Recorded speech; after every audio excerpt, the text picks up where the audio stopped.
Rory, you need to get away from this because I mean, y'all podcast sucks, but you are the better half of this podcast. What's going on, guys? We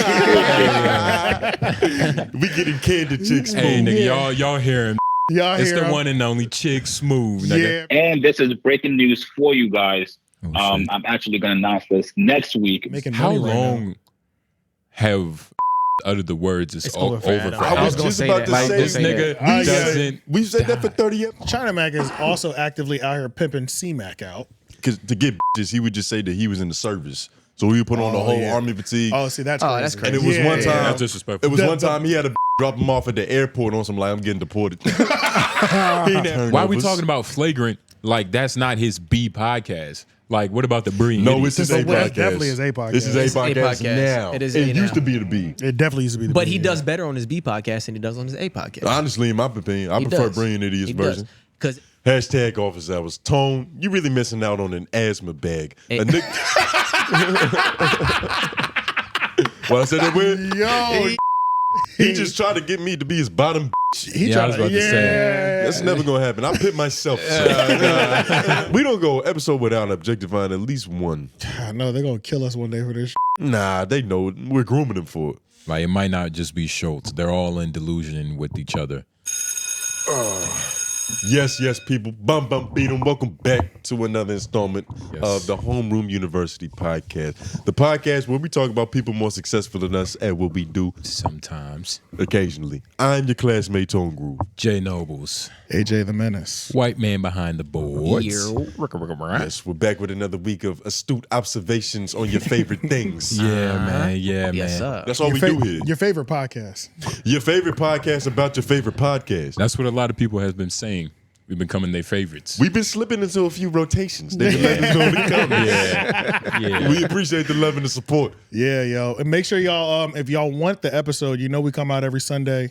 I'm tripping. Every Tuesday at 7 p.m. But if you want it in the morning, you can listen to the audio, but if you want the visual experience, because you know that is so elite as well, too. Yeah. But make sure you listen to the audio in the morning, too. You know what I mean? Yeah, because sometimes Listen to it early. it's one thing hearing it. It's another thing seeing it. You know what I'm saying? But So, you get that background play and, you know, some of the salacious things we say don't get said out loud. Exactly. Yeah, you pick true. up the little things because your eyes is closed. You focusing. right. I like that. That's funny. Using your 7 senses. Yeah. Make sure y'all follow us on Instagram as well, too. The Menace Material ENT page. Our regular pages, our personal pages. We need to add new lower thirds as well so that we can have one for Lauren in there. Oh, yeah. I forgot to do that. I'm the one who did them shits. I didn't put my shit in there. Yeah. That's because you have a lack of ego. Yeah. You're Well, a team player. And then it's like, we'll also need to do it to where it's like, says like, produced. Yeah, You know what I'm yeah, saying? yeah, for sure. Instead of just, yeah. you know, Yeah. because obviously we're hosts, we're here. Right, but, right, you know what I'm saying? Just so there's some real titles out there. Yeah, you know? They're Yeah. not trying to I've- take one away from us. I've done myself a disservice. It's okay though. That's what I'm saying, man. We good, though, you know. Niggas know who you are. He too busy You're the white servicing. man. You feel me? Oh, and don't forget, this is a podcast network. There are other shows on this channel. That's a We fact. have 3 Oak on Tuesdays at 6 p.m. Monday. at 6 p.m. I was close. Monday, 6 p.m. Yeah. LOI on Wednesday, 6 o'clock. Yes, sir. Tune in. Yeah. Let's see. I was about to say, it's been an eventful week. Hope y'all week been good, by the way. Or, you know. Honestly, we do need to start. Let's just start with the BET Hip Hop Awards. I forgot that was even a thing. Yep. It's unbelievable. BET Hip Hop Awards just passed. I'm gonna be real. I didn't watch it, but I did see 1,000,001 performances on Twitter, YouTube. One thing I do appreciate that BET does is they do their YouTube on point. They with it. Yes, it it happens. is. It's up. You know what I'm saying? Yeah. Like, I hate those like platforms where it's like you be waiting around. It's like a day or two. Yeah, I don't like that, bro. Yeah. BET be on it, bro. So I definitely thank you for the BET YouTube network channel. But They if y'all- understand how important YouTube is. Yeah, they Literally. do. Because they do. TV numbers are dying. Pretty much. And it's like this is so many people who don't even have it. You know what I'm saying? Yeah. Like, we're not gonna get it without that. Or didn't know. Like, I didn't know. I thought they just had something. Yeah, That is another thing too. But you know what else always confuses me about the BET Awards, which is why I didn't watch it, is I always feel like I miss it. And the reason I feel like I miss it is because when they record it, because it's not live. Yeah. So when they record it, that has so much hype or online in terms of like things trending, people, oh, this happened at the BET Awards, but we, the masses, haven't even seen it yet. Right. But you still kind of get the gratification of that it happened. Yeah, so it always feels like it happens, and then when it does come up a couple days later, I'll be like, oh, what the hell? Like, okay, damn, I forgot it was supposed to be coming out. It felt like I heard everything already. You know what I'm saying? But we actually got to see the final product. But I went through, and the main thing with the Hip Hop Awards, obviously, is they have the ciphers on every commercial break. I didn't watch any ciphers, but I did. Still doing it? They are, for sure, yeah. They haven't been good since like 2011. But you got to respect the attempt because that's the reason why a lot of people are watching. I don't remember them by year. I just remember by what they look like. Yeah, I think 2016 was the last one. We both were talking about that, but go ahead. Yeah, I can't remember, but That's debatable. I didn't watch any of those, but I did hear there were highlighting moments on there as well too. Like Lady London was a highlighting moment. A lot of people were talking about it. If y'all want to see the 3-0 podcast interview Lady London, go ahead. It's one of our most popular videos as well, so you can check that out on the main page. But check that out. Early interviews of, you know what I'm saying, we just in these streets, you know what I'm saying? You know, it's just a little jab, you know what I mean? Just a little jab. They felt it a little bit. Just let you know this isn't, you know, we've been doing this longer than 29 weeks, you know what I'm saying? Journalism. Yeah, little shit in the corner for you. The performances were fire as hell. Math Hoffa did the red carpet, or I don't know if they call it the red carpet at the BET Awards, you know, sometimes they change the color. And he didn't punch anybody. And he did great too, because I did see a bunch of those clips where it's like, he did do good, and it's you know, like reading in front of people and doing that red carpet, that shit ain't easy. You know what I'm saying? Niggas fold under when they got to read in front of the world. Even though it isn't live, you still got to be a public orator. Yeah, even though it's not live, and then be able to add your little 2 cents in, you know, things of that nature. Still be slick, still be witty. Be a battle rapper. Yeah, he did that. So, shout out to Math Hoffa for that. The performances were fire. The So Def tribute was flames. That was like flame. But I would say the biggest thing that pissed off the world, at least the podcasting world for us or whatever, or the media, let's just say hip hop media, because it wasn't even best hip hop podcast. It was best hip hop media platform. And Caresha Please won. Right. And she won over top of everybody credible. Everybody. It was The Breakfast Club, Drink Champs. I'm about to just go to it real quick because I can't remember. Us. Right. Let me see because I can't remember. Best ET. Okay, Caresha Please won, but all hip hop, Drink Champs, Hip Hop DX, $1 Million Worth of Game, Rap Caviar, The Breakfast Club, Joe Budden Podcast, Double XL. Ridiculous. Those were all the nominees? Those were all the nominees, and Caresha Please won. That's a pretty solid list. It kind of looked like they just looked at the complex media mogul. I'm going to be real. I don't think, I didn't even think the list was that great. Best hip hop platform? Because the word is platform. That's a very vague word. Yeah. You know what I mean? The fact that Say Cheese, Akademiks, and Vlad weren't in there are weird. Even though Adam 22 was Gangland podcasting, it's technically a hip hop platform. They would if I'm being real, they didn't respect the low lives. If I'm being real, bro, I don't go to all hip hop for a fucking thing. I don't even know where are they popping at? All Hip Hop DX?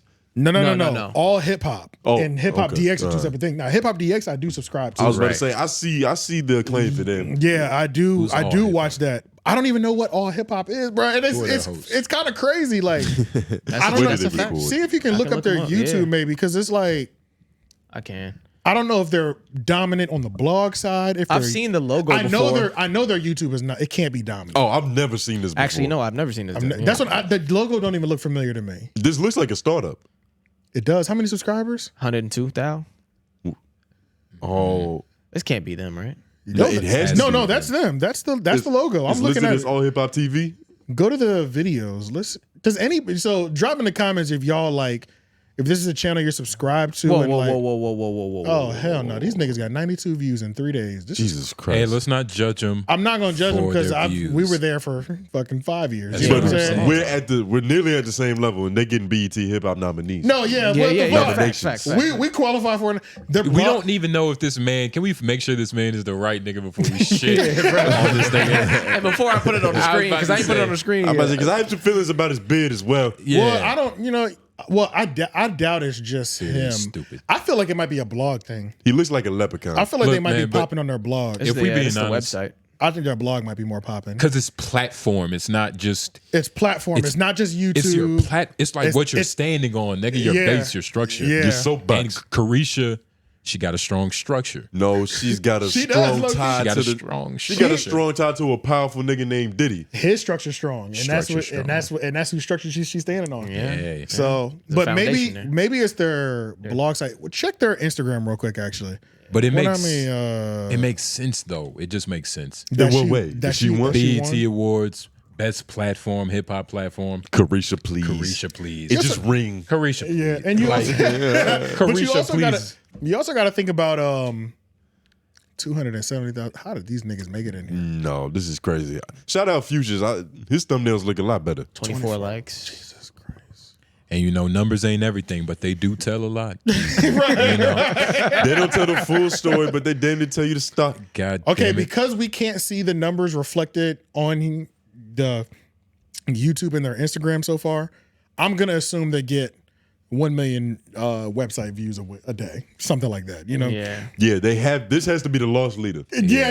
Like This is not the main money maker. the foundation has to be that damn website, and I'm just gonna throw out 500,000 people to 1 million people a day. Yeah, But That's the all fact I'm that this nigga has like 3 different mediums. He's a journalist. He makes YouTube videos. He's covered on all He's three. also, you know, IG and shit. Yeah. Clearly doing his this. thing. You know, he's got a BET he got the nomination. medium, you know. It's more Vlad- than what we doing. but But as Vlad- far as impact, like Yeah, but he like- could have been replaced with DJ Vlad. Akademiks. Yeah, Or for Vlad. sure. Yeah. DJ Vlad for Akademiks sure. any day of the week. Vlad Yeah, Akademiks just and solved Vlad, no Tupac's questions asked. murder. Yeah. Honestly, Vlad, Akademiks, and No Jumper, it's just like no questions asked are supposed. Or say Cheese. That's true. Shit, I put Say Chigs. cheese. I put Even if- Chigs Smooth up over this nigga. Yeah, Chicks move too. sure. Yeah, for sure. That's what I'm saying. Like, it's like sit down to the nominations, but at the same time, now people were pissed to fuck off. Like, this drove. Damn, he got 20,000 posts. God damn. Yeah, Well, he be on he's it. putting in the work. This is a legacy account. He's putting in the work. But He's taking a daily approach. niggas were pissed to fuck off about this too. Like, everybody has something to say. Like, N.O.R.E tweeted pretty much saying like, so we not gonna say nothing. Like, Oh yeah, he did tweet that shit. He talking. and to be fair, since we're talking about hip hop platforms, bro, I don't know how qualified. I don't know how qualified. What's the name is? You know, Noriega? Drink Champs is just a podcast. It is, but it's more qualified than Caresha, please. But it's like, What does why she is do? he? It is. I don't know. She's interviewing to artists? to me, platform sounds like you got to have. Platform means more than one to me. I don't know why. Because it's it's like Tetris, nigga. Yeah, You feel you know me? what I'm saying. You got Like, multiple. But one thing can be a platform. You know, one medium one thing can be can a be a platform. platform, but I don't know. For some reason, it just feels like more than just a podcast. platform. But the that. thing You know is, what I mean? the bigger your platform is, the more platforms you can support on top of that. That's true. The big, yeah. Black Effect Network is a platform that hosts a lot of different shows. That's why the word platform is such a vague fucking word. Yeah. Because Can we Google it? platform signifies like One solid base. reach, like Yeah, in yeah. all mediums. And that's really all it is. It's just reach. Because But- once you have reach on one thing, you still have a big platform. True. it's- Yeah, true. But it's true. supposed to be layers though too. It's a platform. And Yeah, that's 'cause probably it- why. Well, it's such It a doesn't vague have word. to be. It doesn't have to be. But my initial thought was like, you have a YouTube blog, you have a Negative. YouTube website, Instagram that are all consistently Vertically doing their, integrated and they're Like coexisting that's what I together. initially think. Yeah. And that's probably why they didn't include a nigga like DJ Akademiks, because how do you qualify? Hell, he's got that. How do you, but it's not as simple as he has a podcast that he puts on, even though he does. He's That's got a not his main podcast, thing. YouTube, and Yep, Instagram, yep. and So Twitter, just- all booming. But Just it's the something. name DJ Akademiks is the platform. Yes, Yeah, that's what it yes, is. It's yes, the reach. yes. It really is just the Yeah. reach. Like, But Well, DJ Akademiks and Vlad, like they should have been won an award, but they're not industry, so it's like and Vlad is white. Yeah, I think this it would just, be weird seeing Vlad walk up. It with would that. be. BET Vlad, you nomination? think Yeah, you think Vlad showing up? I don't think he's nah, showing up though. He's not showing up. Does he even show up when he's not like? He's never nominated. I don't think, honestly. He probably would show up just because it's his first nomination. But at the same time, He I probably think, don't want the attention I don't think so. because it's probably like nah. Like Vlad, showing up to places in person now, but it's really for niggas he really fucks with. Like Right. it's not just to be seen. Yeah, it's not You even know going to what be I a good mean? walk for him. To Because walk you got to there think with that shit. that's He's so gonna many have, different like, people that could press him in one room. Well, he's Yeah. gonna. Well, let's talk about the amount of people he's gonna take up. He's gonna have 6 security guards at least. Yeah. Yeah. You know what I'm saying? You're not And- gonna be able to approach him from any angle. Exactly. You know and what when I'm you're saying? pulling up on one person, it's your story stays straight. It's not like I pulled up on 6 other niggas. Like if something happens with you, with 6 other niggas, it's like a whole story. You know that's what a fact. Yeah, everybody can have a different spin to it. One nigga's just like, hey, he hurt me. Something goes wrong. That I guess it was just weird, and it's just like, but I just think that now Chigs had a video that he put on YouTube. The nigga came out hot. He came out hot. Oh man, he came in hot just now. I was about to say. Speaking of, like, came in like a rocket. On time. Yo. Oh wait, hold on 1 second. Yeah, that was yo, hello, can you hear me? Yes, sir. Yo. Go ahead, introduce yourself, man. Fuck is going on, guys? We getting candid, Chigs Smooth. Hey, nigga, y'all hear him, nigga. It's the one and only Chigs Smooth, nigga. Yeah, man, Chigs Smooth's in the building. Hey, clap appreciate hands you in the comments. Yeah, I appreciate you calling in, man. We literally. How you feel about getting snubbed to Caresha? I was about to say. Bro, that's witchcraft, bro. I ain't gonna lie to you, man. That shit is witchcraft. She did some voodoo. Nigga, you were in rare form. I was. Go ahead. No, I'm just saying, bro. She needs to give that shit back to Vlad or to Math. You think so? Mm-hmm. Oh yeah, Math wasn't even in here. We were talking about people who didn't even make the list. The Akademiks, No Jumper, and Vlad. Yo, they had Math working the red carpet, bro. He killed it. He killed it though. He did a great job. Yeah, he did a good job. Could have shit. Okay, I see what you're saying. Yeah. I see what you're saying. That's a good point. He could have been inside participating in the award show that he was nominated for if they actually nominated him. But would we have been happy if he would have won? We would have just been like, yo, this other nigga could have won. More so than Caresha for sure. All right, so yeah. He deserves it. Bro, that nigga's putting out on a daily basis, bro. Okay. On a daily basis. Vlad too, shout out Vlad. Yeah. Him too, but Bath definitely deserves it over her. Mm-hmm. True. Are you on speakerphone right now? I don't know if you are, but if you could switch to something now, because it's just chopping a little bit.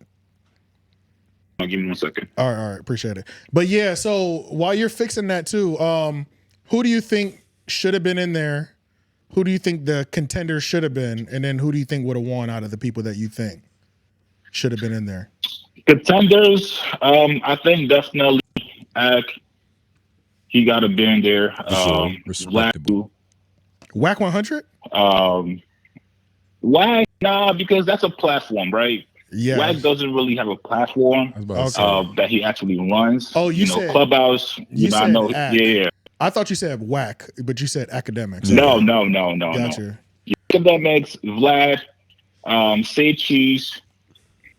There's a podcast up in Atlanta that I think also Big Bank's podcast. Yes, I just saw that recently, actually. Yeah. And who you think man, there's a bunch of platforms that they mixed. You should have been in there for real, though. Honestly, especially over you should have been in Caresha. there. Yeah, you should have been in there. I don't know one thing that she's done that I've used as research. I go to Chigs Smooth to find out what's going on. Man. But as far as popularity, she's shitting on all of them, right? No. As far as popularity? As far as like... with the women, yeah, because, she does numbers, but that's not really hip-hop, right? You're talking about baby mama drama. Right. You're talking to Black China. You're not talking to hip-hop artists or like... It's a dating show. You're not really discussing that. Yeah, that's what it is. She's the view. It's a fucking dating show, bro. It's not the same thing. Yeah, that's true. That's true. She's literally daytime television. Yeah, she is. She is. But do y'all want to hear her like ask what mindset were you in when you're about to make this album? I don't want to hear that shit. Has she? I'm pretty sure she has asked those questions. She probably has. But it's like what gets, true. shown to us is like the salacious shit. She's probably more interested in like BBL experiences. Than album sequences. Doesn't mean she hasn't asked. In album sequences, who cares about that? But as far as like your emotions and where you was at when you was making the tape or whatever. It's hip hop. Hey, so Chigs, when you made this video though, why were you so mad, bro? Because I've never heard you like this, my nigga. I've never, like, when I started this video, normally when your videos start off, our favorite is, oh boy, you know what I'm saying? That's the one right there. Nigga, you came out the gate. What the fuck is this bullshit? I was like, damn. So the system is really rigged. Yo, yeah. It was like, like, I'm about to ask you some hip hop ass questions. What was your mindset making that video, nigga? Because you was on 10. Bro, BT was out of pocket, man. They was out of pocket, bro. They violated last year by having her tie with Drink Champs. I forgot. I thought that was wild. Yep. But then to come again and say, nah, you know what? You deserve it. You work really hard. And the crazy fact that, like, outside of maybe a couple platforms, bro, nobody batted the fucking. Nobody. So I'm looking at this shit. I'm like, yeah, bro, nobody really cared. Niggas just said, oh, yeah, I see what you're saying. Yeah. Everybody was quiet. Nobody was speaking out. Yeah, I'm like, I get the BET Awards, niggas don't really care about it. But come on, man. Somebody's got to fucking address it, man. I was put heated, his finger over that, man. No, that's true. Bro, I mean, that's all Diddy, bro. And that's why nobody wants to speak out, because it's Diddy shit, man. Yeah. Diddy's hard to argue with. Yeah. Because everybody knows, understandably, what's going on here. Everybody knows the route that she took to get this award. So you can't really argue with it because you're not going to suck Diddy off. Yeah, she took the easy route. Exactly that. yes. Charlamagne said it, man. That shit was sponsored by fucking Delion, bro. Yeah. Well, that's the thing, too. I mean, that's a good point that you brought up, too, because there's like N.O.R.E was pretty much saying, so ain't nobody gonna say nothing. But I mean, shit, they was kind of warming us up last year when they let her tie with Drink Champs. We were groomed. Yeah, we were groomed, low key, bro. Like they was like, hey, that's how predators get things done. Yeah, get ready. But when his BET ever gave out a true award that was right? They've done it in the past. No, they've done it. Like, You're right. Yeah. In general, though. Well, yeah, in general. Well, I don't know. The BET Awards, not the Hip Hop Awards, but the BET. I don't know when it really went south. I mean, the after BET, 2011, after like 2012, I would say 2016. Nah. Yeah, I think before that. You think so? Yeah, I 2012, bro. Bro, Michael Jackson used to go to the BET Awards. That's what I mean. Not the Hip Hop Awards, but just like the regular awards, which is Michael Jackson. Nigga, James Brown, they sung together. You know what I'm saying? That's amazing. Like it's like they would. Michael Jackson gave him the award, but Chigs, do you, like that's what I'm saying. Like, do you think they ever gave out like a true, like a good award? I think so. I think back in 08, 09. Yeah, that's the last time I remember being really good. Actually went there. Yeah, you know, but after that, it kind of just went downhill. And right now, they were trying to come back, trying to sell it. They should have sold it. If you ask me, they should have sold that shit to Diddy, or, somebody relevant. Sound like they already sold it to that nigga. Somebody. Oh, sold the actual. No. The actual brand. Yeah. So they actually kept it. They turned people down. They did. You see, the BET Awards for me has always been about the performances. I never really gave a fuck about who was winning what for real. Well, to be fair, too, yeah, that's true. The performances was always like the biggest thing. Yeah, it was both. When you look at the website, the awards, they gave out like 8 awards. It was all performances the whole time. Yeah. Like there wasn't really even that many awards to give out. Like that's not what it used to be though. That's not what it's turned into a big ass advertising, like a big ass billboard, big fiasco for Universal and like, it has turned into that. But so are you gonna tune in next year? Like, do you have a do you just like completely? Fuck no, man. I am boycotting that shit, bro. Be outside there with a fucking sign saying "fuck BT," man. Looking like Huey Freeman. You really on this fuck BT shit. See, the thing that's like so crazy is maybe they've conditioned me so much that I just don't even expect the fuckery, right? Yeah, I mean, I don't expect any award show to really get it right. You know what I'm saying? Like the only award show that's 100% accurate is Billboard because they're going off of numbers. You know what I'm saying? But it's like, but even then, that's like, that's going to be culture. But even then, that's for the culture, you know? Yeah, but it's like, I don't know. I guess I'm so conditioned to award shows fucking shit up that. Because it's a popularity contest at the end of the day. Yeah, it's always. They have money. They have to make money. Yeah, but not this bad, man. You can't fuck it up this bad, yo. But it makes sense, though. Don't you think they are intentionally messing it up to this degree? Because it's not a conversation if the right person wins it. I mean, that's kind of how I felt about the complex. Well, yeah. Go ahead. No, I was going to say, that's what I thought about it last year, haven't heard. I'm like, all right, I guess I want to have dialogue and, discourse about this shit. Inclusion. But then this year, they just let me know that y'all niggas not even, y'all just don't even care. Right, yeah. It's disrespectful at this point. Sound like they came to the decision the morning. They was like, fuck it, give it to Caresha. It's almost like they trolling niggas. Yeah. That's what I'm saying. And trolling gets a lot more likes, attention, and monetization than just being truthful. That's how I was starting to feel about the complex list. I was like, oh, these niggas are doing great this year. Like every list they have is just pissing everybody off. So in my opinion, I was like, complex is going crazy this year. Say that. It's like they got an editor just to shuffle shit up. Yeah, fuck it. It's like there's no point of being accurate. Say something to piss these niggas off. You know what I'm saying? In the situation. Yeah, bruh. So it's giving us content. Shit, I don't mind it. And you got to stir water to catch fish. Yeah. So damn. But would you are there any other award shows that Chigs, can you think of any other award shows that might be happening? Or that's pretty much it, right? That's all we pretty much None have. that we care about. Yeah, that's it. Yeah. You think the Grammys is top of the year?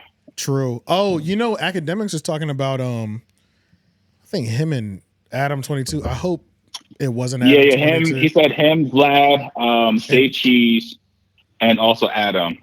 They're talking about coming together and doing a little award show, right? Which I think is cool. If they actually get it right, I think that'd be dope. Sound like they're starting because there's a whole lot of So it sounds like they're starting a workers union for media podcasts. Oh yeah. Yeah. They've been talking about it for a couple years now. I think if it's executed right, it'll be dope. There's so many different avenues for content. And you can't really put trust and faith into these big platforms to basically cover it, right? Yeah, these no one's really. I mean, the streamers, they do have, the streamers, right? Right. But after that, no one is really. There's so many content creators, bro, that do so many different things. I think if the four of them come together and actually put time into it, it could be dope, man. I'll fuck with it. That is true, and because those people. That all that encapsulates all new media and old media. You know what I mean? Yeah. Those people coming together, they know enough to where it's they can really make sure they're hitting all angles of current and new media. Ideally, it depends on their intentions because they could just use this as an opportunity to market and promote their own shit. Yeah, what if they just start giving awards? That's what I'm saying. Yeah. What if they just start giving awards? Just don't be biased about it, bro. Literally. If Vlad is just best platform, best content, best interview, all Adam and Ash, just don't be biased. That'd be crazy. They're gonna start making up awards just to give them to themselves. They might have to do that next year, though. I ain't gonna lie. If they really want to pick this bitch up, they might have to might have to troll us one good year with some just straight up. Yeah, Boosie finna get his Oscars and shit for his movies.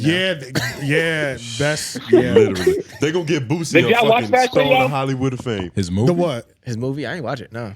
Is it good? Yeah. Come on, man. Y'all gotta support him. Smooth and how black are you niggas? How much the movie why don't cost? y'all support Boosie, man? Boosie gave us so many great moments this year, man. He did. Support that man. Not enough to buy his They're movie. all free though. I just got used to free supporting the Boosie. I was about to say. Shit, I read his book in Walmart. I didn't buy it. I just skipped through the pages. Like how Boosie would read it. Just stood in the aisle, nigga. Yo, and that's the thing too. I support every Vlad Boosie interview, but how much is the movie? Is it like $20 or some shit online? I mean. I think the last one he dropped was probably $20. Yeah. And was it $15 worth of entertainment? You ain't even watch it. I mean, it's kind of like a Tubi movie, right? So it's okay. Yeah, so it's like a hoodish. Yeah, it's so bad that it's good. But the good version of that, or like the bad version. Kind of like the bad version. I ain't gonna lie to you.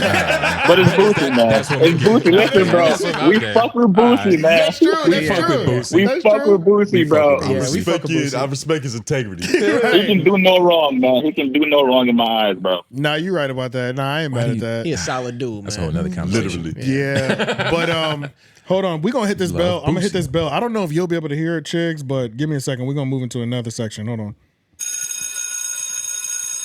Were you able to hear that? Yeah. Oh, Okay. fire! I gotta edit that. Yeah, I heard it. Yeah. You might have hit it again. You're right. about to No, say. it's all good. Hey, so while we got you on the phone, though, I did want to just kind of go over just who you are or what platform you built. Just kind of get a little background for all the. So we should have did this first. We should have done this first, but it was hot in the topic. Came You know out. what I'm But saying? we was literally about to watch the Chigs move video, and then he called us. Yeah, because I don't know if you know this, but we call you the unofficial fifth mic of this podcast because we watch so many of your videos. You know what I'm saying? Literally. Because I appreciate that, man. You guys always showing love, man. I fuck with that, bro. for sure, man, for sure. It is so funny because I think somebody in the comments was like, "Man, y'all niggas always watching Chigs. Hey, Clay, Chigs. We got to gather our data, nigga. This is Chill. an ecosystem, my nigga. You know what I'm saying? Like, Literally. Fuck. BET ain't gonna nominate you, but we will. you're right. Yeah, facts. But Appreciate y'all boys, man. go ahead and just tell everybody who you are, what you've built, and just give them a little background, and then we'll go into detail after that. All right, for sure. All right, so my name is Chigs Smooth. I've been running my platform for about 3 years now. Really been on YouTube for a minute, man. I've been grinding on YouTube for about 10 years. I was on and off because life happens. You go to college, you graduate, you get jobs. And when it's not your time, it's not your time. So really took advantage of COVID time. That's when I really was posting a lot. And, I cover hip hop, everything to do with entertainment, sports, the messy shit, everything, podcasts, too, clubhouse shit, just entertainment, sports, fun facts. And this is breaking news for you guys. I'm actually going to announce this next week, but I just hired 2 new people, bloggers that are going to be covering sports on the Chigs channel. So expanding, trying to go into other avenues and shit like that. Sounds like yes, sir. It Yes, sounds sir. like Yes, Manifest sir. Destiny. About to say, nigga, Yes, sir. Hell yeah, that sounds fire. So Yeah, are they going to be I doing? want to get a nigga applause right now. Are the videos going to be similar style to how you do yours? Or are they going to be on camera like podcast vibe? No. It's going to be similar style. Just because I don't want people to feel like it's different. Yeah. That's a and good I think point. There's a certain style that I do my videos, and I want to keep that style. Yeah. So they're essentially gonna follow that. But because I've always wanted to cover sports, but bro, like I just can't get to everything, bro. it's so There's much. so much to do.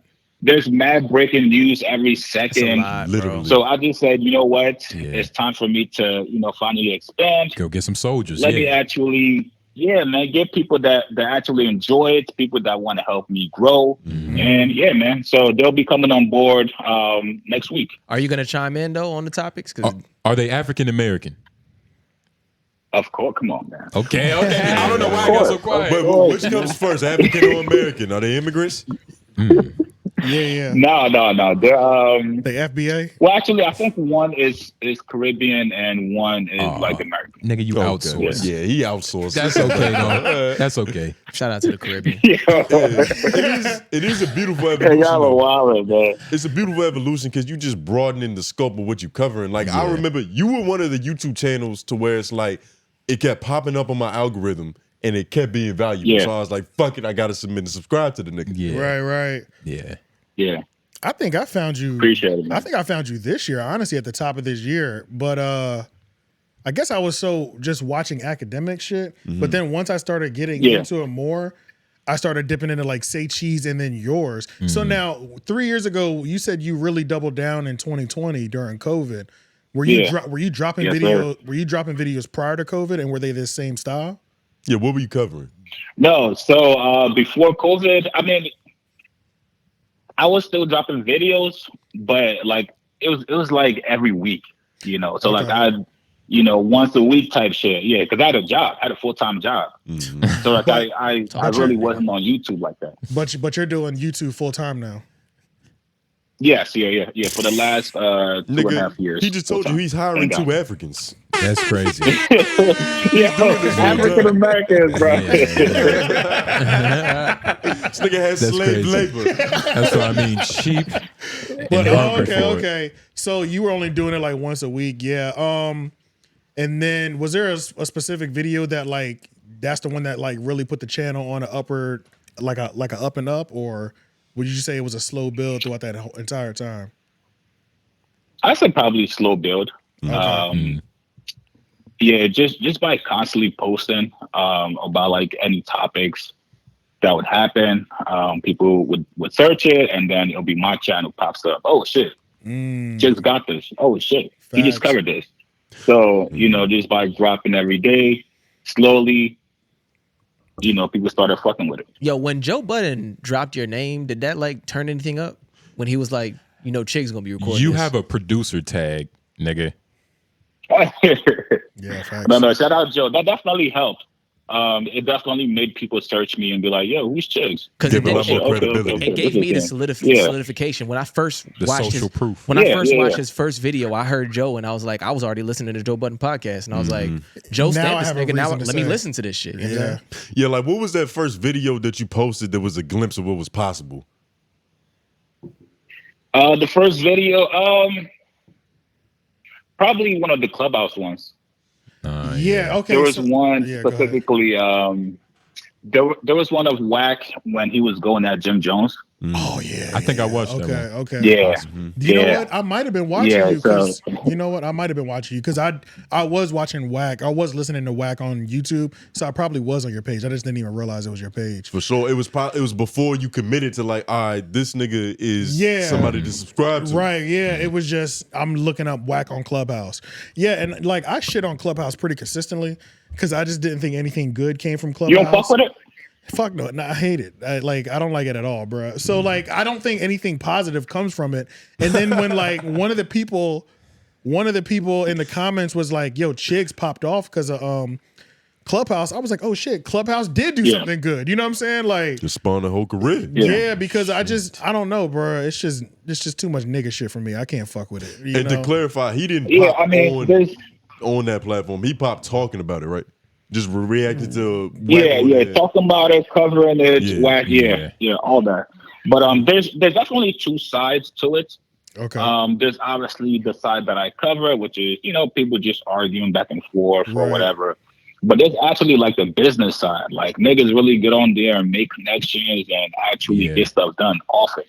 Yes. But it's having networking events on Clubhouse and shit. That shit does happen. Yeah, bro. People link up, man. People link up and make money moves, bro. Trust me. That's all happening on there. Okay. And yo, Chigs, what are you, man? I remember making a joke about you being Dominican or Mexican. Oh yeah, I forgot about that. Yeah, he's Nigerian. Yeah, I'm Nigerian. Right? Nigerian. Nigerian. That's on wax. Nigerian American, bro. Yeah. Born there, raised there till I was 9. Then I came over here. Yes, sir. Jollof rice, man. Shout out to all my Igbo people too. You hear the accent creep out? Igbo. That shit got real sturdy. Okay. She's a light-skinned Nigerian too. Yeah. Were you? That's interesting, Chigs. That's How different was your experience? I was about to say. Hello? Shit. He don't want to talk about this. Let it go by very smoothly. Is he still on? Yeah, it says phone's still going. We just can't hear him. You might have you know what? Let me see. Yeah, it might have went straight to the phone. Yo. Can you hear him? It went to the phone. All right. Sorry for the technical difficulties, people. Chigs, can you hear me? Oh man. Yes, sir. There it is. Yeah, I don't know what the fuck happened. I think we lost connection to the Rodecaster, but it's all good. You guys are good. You go. But yeah, we're gonna wrap this up anyway. Though we had you on for a little bit longer than I expected. But hey man, appreciate you being so punctual. Like Tone said, you know what I mean. I didn't know you was like really on time. He was on time. On time like a motherfucker. For sure. Yeah. Hey, look, man, we really appreciate you calling in, man. We're gonna do this again for sure. I'll send you the link of everything once we get it out. But yeah, we appreciate you calling in, bro. Shout out to this. I just want to say, shout out to you guys. You guys are definitely doing your thing. You boys are working every week.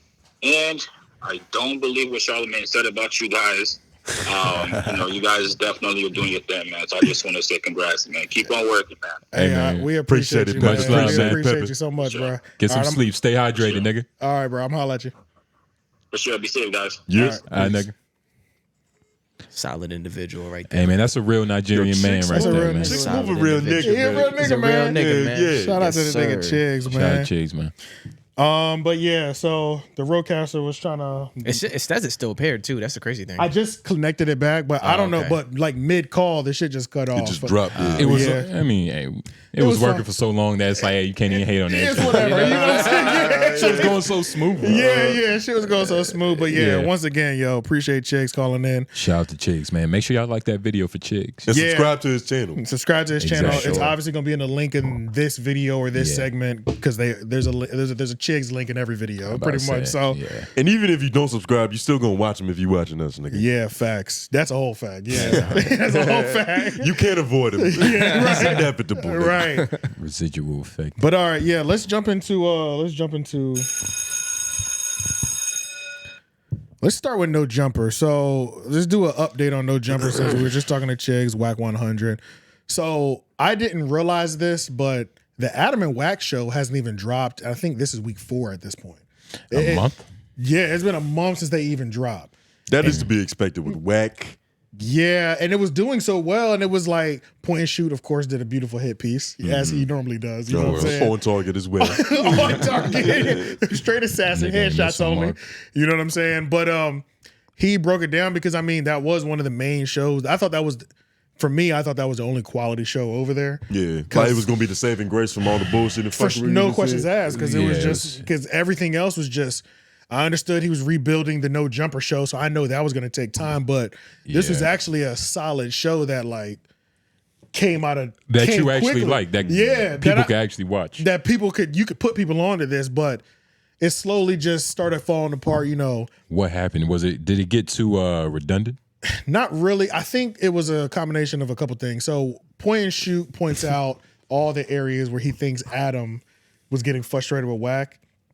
And on top of that, Adam has resorted, since if anybody that doesn't know, Adam has 100% resorted back to his old ways of like, he used to indirectly like try to cause conflict, ask people that were beefing together. You know, at this point, like ever since the old crew has left, Adam has fully dedicated himself to, I'm going to be everything that y'all say I've always been, a culture vulture. I'm instigating beef. He has no shame in it at this point.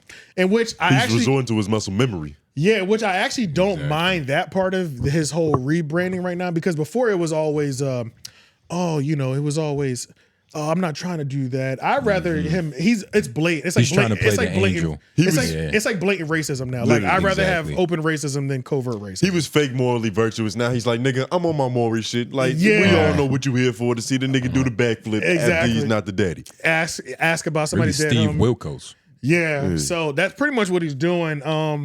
We can watch the beginning of Point and Shoot's video just because we'll get a little context. Shout out Point and Shoot, man. Shout out the kid. All right, so we have not seen Three Finger Wack and Adam 16 do their weekly podcast in 3 long weeks. And it's starting to get me a little concerned. I'm starting to think something's going on. And that's why that's what we're here to talk about today. Is where is the Adam and Wack show? I thought this was Adam's biggest show. He gloated about this. We got a long ways to go, but we are going up, up, up to the top. I love fucking podcast. He said it was like, oh, it's my highest rated show. Well, what's going on? This surely can't just be you guys just fucking it off and not being consistent. You're too busy. This is Adam's biggest show. There's no way that he would do this. I think it either got, one of two things happened. Either Wack 100 stopped fucking with Adam because he's tired of Adam giving a platform to his enemies, or Adam fired him and showed his ass the door and said, get the fuck out of here. This is No Jumper, or a fucking crypt facility, and we don't cater to fucking Pyrus. And so that's another possibility. So, and I'm leaning towards the second. I think Adam fired Wack 100. I really do. He's been getting so sick of Wack shit, and everyone hates him. So he's got to do a show with Wack, but it's just like Wack is a liability. Okay. So I want to cut to our first clip. This is actually going to be Poetic Flacco stirring the pot with Brick Baby, trying to get Brick Baby to speak on the streets. And what Flacco's asking Brick Baby to do is to break down into layman's terms. Yeah, so it's like one of the biggest issues that's been like brewing is Wack 100 and Brick Baby do not get along at all, and which is obvious. Was that mine? That probably was from that phone. That sounded like a business call. It did. That sounded crazy. Let me disconnect it, actually. Wack 100 and Brick Baby, they don't get along. And this is an ongoing beef or whatever like that. Why can't they just squabble it out? Because that's another thing that's really annoying. It's like, I wish I could see Wack, because Wack is always like, get down. That's his go-to. Yeah, that's his go-to. His go-to is like, I'll squabble you right now. He'll most likely tell him to fight his little homie. Exactly. I ain't fighting you, but fight my little homie. I really do want to see him fight, but it's a couple different things. So not only because normally like fake morally virtuous Adam before wouldn't even have one of them there. You know what I mean? He would pick whatever one he valued more. Like when T-Rail was there, Crip Mac wasn't allowed in the building. Right. Because he got Hoover Killer tattooed across his forehead.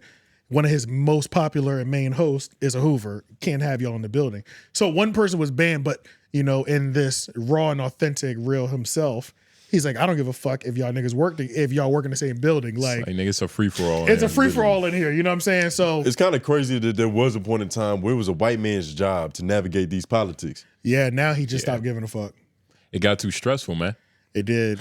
And he's in recovery. He's like, I have to win. You know what I'm saying? And now I think it's Flacco's job, which is weird a little bit. Yeah. Like Flacco seemed like he'd be trying to carry the network, keep the peace, And at the same time, he does his stirring the pot. To me, Flacco's the only person that no jumper trying to make good content. That's what I'm saying. It feels like he's the only one who cares about the quality of what's coming out right now. Pretty much, yeah. Like he's the only one, because it's like Adam has completely resulted to only trash content, just trash, clickbait, culture vulture content. That's like he's like, I'm gonna get my money only there right now.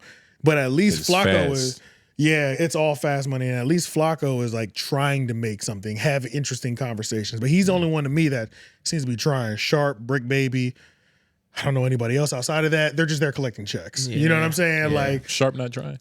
Fuck no. Sharp hasn't yelled at a bitch in months. I'm like confused. Like, well, but this is what you should be happy, because this is what you used to complain about. That was your complaint about him. That was never my complaint. Yes, you was like, he's lame as hell. He's always lame. He's always lame. Screaming at women. No. I never said that. You did I never said that. You said some shit like that. You was like, he was scared. Episodes, That's what I'm saying. We can go back. I just always thought he was lame. I thought he does that better than anybody else, though. I did always say that. He's always yelled at bitches better than everybody else. But that's a hell of a fucking shouting award, nigga. But when he tried to but I always hated him when he tried to go away from that, because I'm like, oh, slow down, nigga. You have a lane, and don't try to come over. You can't have no intellectual conversation. Sustain your ignorance, nigga. Pretty much, you know what I'm saying? So it's like, so the fact that it's like they haven't even sat him with an OnlyFans bitch in months. I'm like, do y'all want him to succeed? Is this his? Is he going through a rebrand? Have a say so? Yeah. And I think Brick Baby's trying as hard as he can. I do believe that too. I do believe he's trying as hard as he can, which makes it kind of worse. Maximum effort, but it's shit, nigga. I think he's trying. It's just like, it ain't it. Yeah. I don't think this is for you. You know what I'm saying? I think because it does feel like he's actually trying a little bit. It started off good though.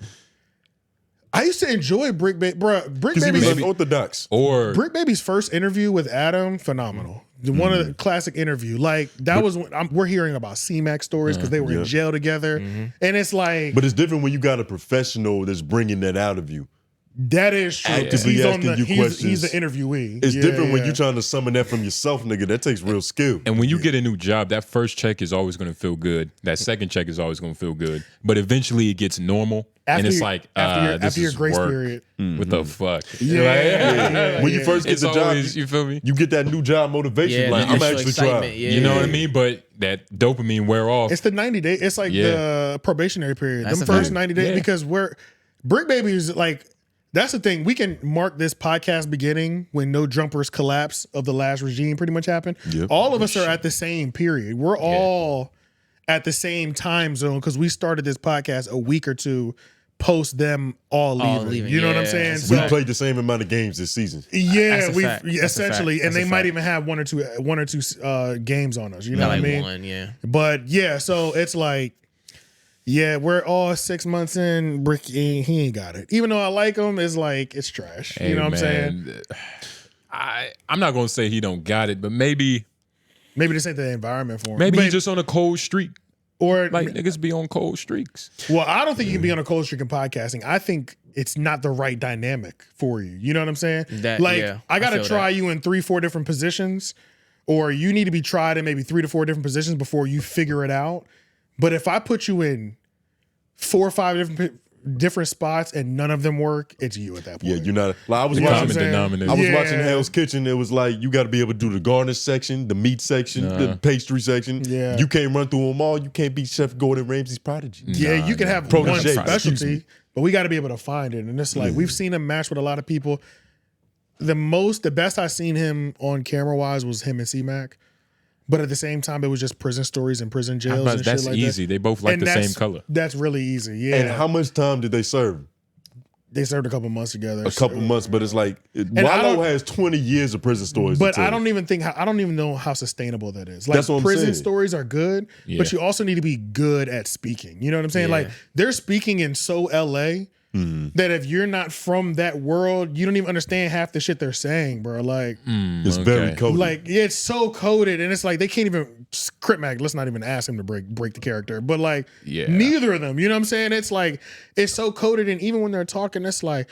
Yeah, you know, little nutcase. It's like who, little maniac. We don't know none of these niggas. But like, that's how you tell a prison story. Like it's little maniac. Yeah, like you know that says everything you need to know about the nigga. His name is the context. You know, little nutcracker, like whatever. Like, yeah, but I mean, Adam. Mean a lot of different things in jail. Yeah, but I mean, so yeah, this whole thing with the Adam and Wack show, if that's over and Adam really did fire him and just couldn't fuck with him no more, whatever. It's over for Adam, man. The content is trash. It's like, it's trash. It's like, wait, it's over for who? Adam? I think it's over for Adam. I think that's why he's doubling down into corn because that's the only thing making money right now. How long have niggas uttered the words it's over for Adam? I was just about to say this nigga doesn't. We've said that for 30 episodes. That's what I'm saying. Yeah, I was gonna say that. The start of this podcast was it's over for Adam. Yeah, you're right. It's over. That was the immaculate conception. Over for this nigga. But that's the thing, though. It's like it's not over, but like the glory, like maybe not the glory, but maybe I don't even know if glory is the right word. It's not back when we over. first said this. I don't know. I believe I was like, nah, man, it's just gonna be a new era. No. I thought that too because he always works his way out of slumps. Always. So I'm saying the nigga's putting up a good game. He's fighting a good fight, man. He's in a new era. But this era is crazy. Like it's crazy, but if this is the new era or if this is the new thing that he's in, I'm like, this shit's nasty. Like because it's degeneracy only. Like it is. It's only degeneracy. Sometimes you got to fight dirty, man. But the fact that this is all I've seen him produce, I'm like. This has a burnout period. Like how a bitch has a burnout that does corn or that's working the blade. It's like there's an expiration date for this shit. Yeah. And you can only do that type of content for so long before you yourself gets burnt out. Every time Adam is on live doing a rant, the nigga looks terrible. Like, and the worst part about him looking terrible is he's always in the gym. So it's like you're actively trying to get healthy and you look worse every time I see you. You look like you're on something. It's like you always be heavy breathing and shit. It's like on a vegan diet, nigga. Look, you know what I'm famished. saying. You've been working out hard for the last 3-4 months. I don't really see no results. You know what I'm saying? Like, see, the thing is, it's true, but I don't think Adam is going anywhere. I think that like it's kind of like the 5 stages. Can't. It's like the 5 stages of grief. Like he's going through all the emotions. Once this era dies out, he's just gonna rebound into being a lot more serious. What's that mythical creature that has like multiple heads? You cut one off, 2 more grow back. Hydra. That's what Adam is. This nigga just he's like a cat got 9 lives too. Some shit you know like what that. I mean? Like, you think it's any better? You think it's worse because he just keeps gloating like shit is really going up? Like, is it looking worse because he's fucking? That's what makes it look worse. You know what I'm saying? Like, I think he's trying to manifest though. He's you can't trying, hate on the nigga but dreaming. it's like he's manifesting for sure. Every time he talks about the shit going up, something happens. So you think he should be he's self-pitiful? He's saving face. Is it saving face though? Yes. No. I think he realizes the face is gone at this point. I think he realizes the face is gone, and that's why this is all he has left. Yeah. I think he understands that we all understand it's done. It's not the same, bro. We're not looking for you for anything quality anymore. Yeah. And I don't even think you lean too far into the. Yeah, he leaned so far into it, and it was like I thought about this. I didn't bring it up last episode, but I was like, y'all remember how many months he's been picking at the Joe Budden podcast, begging them to respond. Yeah, he's been trying to get them to take that. Meanwhile, Joe has been he's been minding his business and battling with Drake. Yep. You know what I'm saying? Because you don't jump on the sinking ship. Imagine what this nigga feels like. Like a nigga that's been poking you for 6 months. It's like, Stop it, kid. I have bigger fish to fry. Yeah. I'm talking to Drake right now. You know what I'm saying? Me and this nigga are going at it. Stay over there. The sixth guy is mad at me. I got to battle him. Yeah, you know what I'm saying? And it's like... And he probably just understands the power of his acknowledgement. Yeah. Like, exactly, nigga, I'm not about to throw you a life vest. Can't. You can't. And anything right now from something like a JBP podcast is a life vest for no jumper. This nigga said he's smarter than Drake. That's 2 weeks of content. Yes, dog. Shit. Adam is still talking about old host. Still talking about old host. Are they even talking about him? They've stopped talking about him. They haven't talked about him for like at least 2 months. Maybe 3. They haven't even said his name. Shout out to them for it. Them niggas done went and found hobbies. Bro. Nigga, they found grace. Yeah, dog. You know what I'm saying? Like they found forgiveness. They don't associate or talk or anything about this nigga. And it was funny because like he was on this whole thing of, you notice they don't get views unless they bring my name up or they bring up No Jumper. They haven't talked about the nigga in 2 months. He can't keep them out his mouth. And not only does he always bring up like fake community and community clips and shit, he be knowing like the shit that's happening midstream. He's watching them. Yeah, like you're watching. You know what I'm saying? Like, it sounds like he's in the live audience. Yeah, it sounds like you're in the live chat. Subscribe you know what I'm to the saying? Patreons. Yeah, so it's really this nigga looks sad. You know what I'm saying? Shout out to Flacco. He said I should go softer on Adam. I just can't. This nigga is this nigga's whack, bro. Like this nigga. But the pendulum is always gonna swing. What's wrong, Jay? It's just this nigga jacket. I'm not gonna. It's whatever. But we got Big L taking a picture of us and shit. This nigga. What can I can't not talk about it. Come on screen. Yeah, Come on screen. No. With your Pimp C coat. Sit on the couch, Lord. No, they're not gonna be able to see him though. Ah, shit. Oh wait, can they? Nah, probably not. Not even on that angle? I'm just Bro, taking the pictures at the moment. Nigga, they see the shadow from that jacket. Trust me. He's prepared for a snowball fight. In a bougie neighborhood. You see how shit. You see how. Goddamn, a lot just happened just now. I wish we could break the fourth wall today. Right. Nah, because it was like Lauren started taking the pictures for the episode, and this nigga Jay is trying to engage in the conversation, and he's just like this. He just got this look like, so we just gonna let this nigga move around with this jacket on. This fly ass jacket. And look at it, it's a fucking hazard. Like, how much cocaine have you sold in this shit, nigga? Oh my God. Nigga, he stole Jay-Z 99 keys with that jacket. Nah, he stole Pimp C's fur, nigga. Yo. But and his hat is and his hat is flipped. But that's for taking the pictures. God damn it. What's that noise? Is that the floor? Yeah, I think it's the floor. Floor kind of crazy. Yeah. But what was we talking about? Takes it there. Like it's not your home. Damn, this shit fucked up. Shit is off the rails. This shit is off the rails. But nah, seriously though. Oh God. Okay, all right. Where the fuck are we at? I was just roasting. It's like he won't try to own up to it. Yeah, I guess it's just roasting Adam. Yeah, it is. I don't think it is. It is funny though. We've been saying like it's the end of this nigga for 30 months. Yeah. In reality, man, I'm ready to see what's next. You know what I mean? I'm ready to get what's next from this. I'm ready to get pendulum this is gonna phase. keep swinging. It's gonna get better. It's gonna be a. Put it this way: how much worse could it possibly get? Okay, this is why I have less faith in believing it'll get better, and the reason I have less faith that it'll get better is because he feels too comfortable in this. He feels defeated. I think he's defeated. The man is defeated, Which is the first step. So like even if a light at the end of the tunnel did come, I don't think he'd be able to recognize it. There's 2 roads. That is the first step of feeling bad for yourself, making self-deprecating jokes, but it's also the start of a triumph, the hero's journey. Right. You get what I'm saying? Yeah. So it can be a light at the end of this tunnel, nigga. But he might be so satisfied with his head being down, he won't see the light. That's what I'm saying. I don't think you get to his position without having the right mindset. Even if he's currently in a downward spiral. Well, he always has corn to fall back on too. You got to remember that.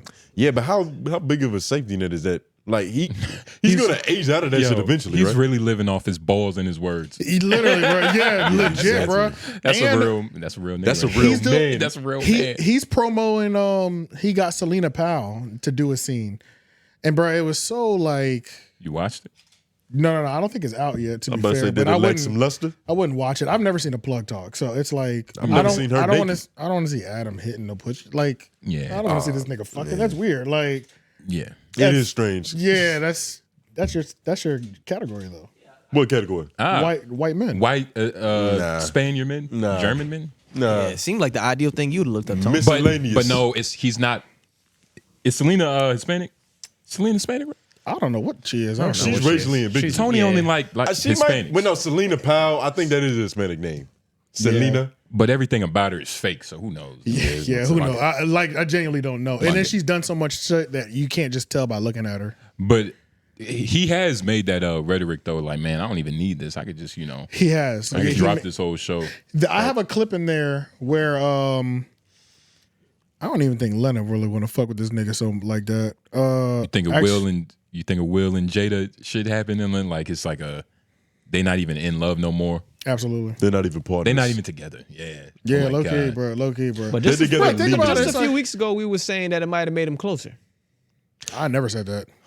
You got to explore all theories. Okay. Yeah, I You never got to said explore all theories. And plus, we didn't have as much data as we have now. Yeah, and true freaky ass niggas, yeah, this does bring you closer. Like when you desired this. But we saw Adam say he would never let her sleep with another man for 7 years. Facts. And then all of a sudden. But he put a time on it. No. For 7 years he said that. Then all of a sudden, a month after they get married or a week after they get married, she's getting railed out and it's the biggest news in the world. What if that was his great plan? Like, what if this was set up? We saw his defeat though. Like when you watch the content, you're like, this is a broken man. And one man can say we can see broken men. You know what I'm saying? He Like, might be an Oscar-nominated actor, nigga. no, he's not. He sucks at acting. He's a Freemason. He had niggas thinking that he actually nutted in his wife. That big black man actually nutted in his wife. That's what he had niggas thinking? Yeah. He didn't nut in her. Then like cream No, pie he thing. didn't. Yeah, he didn't. But So he can heard act. Yeah, he never nutted it.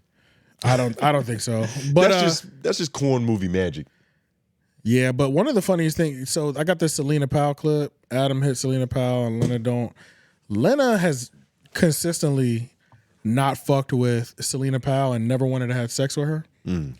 And she's letting Adam do this scene by himself. Is this his first solo? No, this ain't his first solo, but this is his first solo with one of Selena's arch nemesis, which makes me believe Lena is getting more dick than Adam 22, and it's just not on camera. Fucking a girl that like your girl don't like. It's probably like that's some crazy shit to think about. Exactly. Like that tells me everything.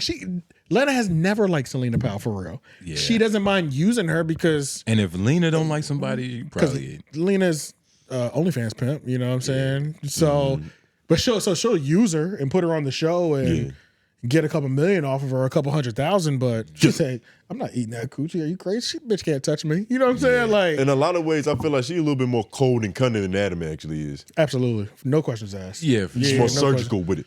Women She's been normally doing are. it Women, longer. like that's their specialty, being cunning. You know what I'm saying? Like, said it in the Bible.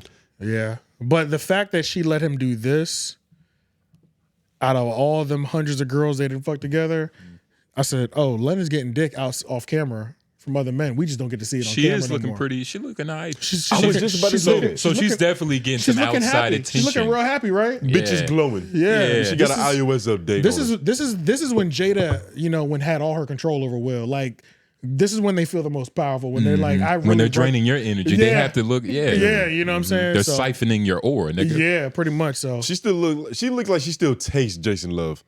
yeah. But go ahead and play. They can see this too, right? Yeah, they can see it. All right. Guys, guess what I'm shooting with today? It's finally happening. Oh, wait, I didn't sign up for this. Babe, I need you. I got you. Ew. Why this shit is fucking gross, nigga. Why this nigga look like? Exactly. Who watched this and was like, y'all want to see them fuck? Exactly. It's almost like he's trying to get people to not. First of all, she just said in front of. Hold on. I can't do this. Yeah. I need help. That's crazy. She pretty much said, somebody touch this disgusting bitch for me so we can make a couple $100,000 off of her real quick. What does this do to his and Akademiks relationship?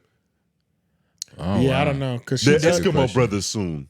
She does have Akademiks name tatted on her. And that I didn't know. Yeah. They probably gonna get a close up shot of that. Yeah. And Ak is probably gonna want to bag for that. Look at this. This looks disgusting. Yeah, this is horrible. She's looking at him like it's real. And it love. looks like he's losing weight, but every time we see him, he's in the gym. This shit is frustrating as fuck. I don't understand. Because he's not eating right. You know how he's clearly not eating enough. He's not putting enough calories in the build. Diet is everything, man. Yeah. Yeah. Got to count your macros, your micros. Yeah. His head looks like it's floating on his body right now. It is a lot larger than what it should be based on his other proportions. Like that looks crazy. You know what I'm saying? Too big but he always been a fat head ass nigga. He has, but he either needs fat or muscle mass to build it out to look proportional. Yeah. And he doesn't have either right now. He look like he tall because of how big his head is. You need more height on it just to make sure. You need more height on him so just extend his fucking forehead. This nigga cranium is huge, but it is unbelievable, man. Like, yeah, it's like twice the size of her head. Yo, this nigga head large as hell. It's crazy. It's as bad, man. Yeah, bro. Like the bottom half of his head is about the size of her head. That's kind of crazy. Literally. His head takes up her torso. This is disgusting. Why are we still looking at it? We can't believe what we're looking at. Yeah, we can't. The fuck is happening? Right. But hey, man, that's how it be though. There is one more clip. This is one clip that I want to play just because this is just another example of just how ridiculous the no jumper content is. It's hilarious. You titled it "Wildest 65 Seconds You've Ever Heard." Yeah, wildest 65 seconds you've ever heard. And it's very telling. Yeah, that's old as hell, right? It's kind of a sex tape. That didn't make me want to beat it up any less. Nah, come on now. No, I want to fuck. Her pussy's brown. I want to fuck. Hey, talking about sexy red. I'm not knocking, baby, but her pussy is brown. She needs to stop. Don't do that anymore. Don't argue with people. Don't get online. But did they peel the lips back though? It's all pink on the inside. Okay, of course the lips are gonna be brown. And when you're fucking a bitch and her pussy gets the problem because your dick's thick, you're sitting there, you're pulling some of it out. You're gonna see if it's pink. Her shit was brown the entire time. Now us going up inside, you just didn't go deep enough. That's a little much. Bro wasn't having too much to work with. What? Are you tripping? You like that? This has to be the thumbnail. Those two niggas together, like side by side, like just supposed. Yeah. Yo. Why is this nigga? What is he dressed like? I love how Flacco just activated. Nigga dressed like NyQuil. He dressed like Kool-Aid, the grape. I love how Flacco was dead, and then he just activated when he said the nigga's dick wasn't big enough. He said, "What? What? That's look at his face. This nigga dead ass serious, bro. This is amazing. Go back a little bit just so we can watch that in the rest of this clip. Oh shit. This nigga, man. This nigga. Wait, his eyes got big at first too. His legs is big, nigga. That's hilarious, nigga. Bro wasn't having too much to work with. What? Are you tripping? You like that dick? No, man. Bro, that's how you know this nigga be pre-planning his lines, man. Yeah. How the fuck you fall into a trap You like that? dick? Yeah, nah. What? That's a one-liner. But nah, that's some funny shit. let me see the rest. Come on now, man. And you said you got a 10-incher. You're not supposed to be easily impressed. Come on now, man. Bro had a thumper on him though. This is an interesting episode, bro. Wait. What did he just say? What was the butt? Bro had a thumper on. Yeah, that's what he said. Bro had a thumper on him. I've heard that term used for artillery, nigga. That's such a strong like Tommy gun. Yeah, niggas. Yeah, wave two. When niggas say I got that thumper on me, like, they mean like a fucking pistol. Good God, he had that thumper on him. Fuck. Nigga said I've heard that used for artillery. Nigga, what? That's some real shit though. That's real shit. That's real shit. Good God. So this is what no jumper content has come to. Yeah. Just don't watch. It's funny when you watching it with the homies. Yeah, but you have to, and it's like I can't watch a whole episode to wait for these moments. That's why I just go to the Reddit. Yeah. And they're gonna give us the good stuff, or go to point and shoot, and he'll point out the stuff that you missed. If they was happening at least every 10 minutes, then I could tune in. Yeah, that's fine. One every 10 minutes. But to do it solo, you got to sift through like at least 35 minutes of bare minimum. Yeah, just fucking sharp trying to have a philosophical debate on sexy red pussy. It's like, what the fuck? That shit's mind-boggling. It's crazy. But the nigga talking about, don't be arguing nobody in the comments. It's like, it's obviously pink on the inside. Nigga, we only saw her skin. And he talking about when you put it in and stick it out, you should be able to see that it's pink. What are you talking about? Who has pink lips? Nobody, especially black people. That would look even crazier. The labia is, I don't even like. It's normally I dark. don't even know. Most genital is darker. It's darker. Yeah, so it's insane. Yeah, it's like, what is he even talking about? Aren't you supposed? You're supposed to know better than all of us. That's what I'm saying. Like, nigga, he's that's what I'm saying, bro. He's supposed to know this better than everybody. Be checking his hoes. Jesus Christ. Dude, you might have to bark this area. I'm about to say, I just thought about that. Yeah, I might have to catch a couple of these. Is coochie a better word? Coochie's definitely better. We need to start using coochie. Coochie, it's a little bit more playful. What about snatch? Snatch? That's fair, too. Snatch? Coochie is snatch. It's old time. Monkey? Sunshine. But no, monkey is monkey is a very specific. Monkey is pussy and asshole. Is that true? Yeah. Oh, we definitely got marked that, right? Monkey is a whole tape, nigga. Oh, because it's okay. Yeah, that's a whole thing. And it's a picture from behind. Like monkey is but that's all particular. We that's on record somewhere. We've talked about that. Mm-hmm. But then I got one more thing that's associated with the no jumper world. Monkey is a handful of pussy. That's what I mean. That's what I mean. It's not everything. We already I'm about to hit it again. Yeah, we gotta cut that up. All right, so the last area of no jumper-esque is like surviving China Mac. So China Mac. I thought you was about to say China. No. Whoa. Surviving China Mac, because China Mac is also actively out here pimping C-Mac out. Yeah, this shit is strange. It's getting really hard to watch at this point. Like, how so?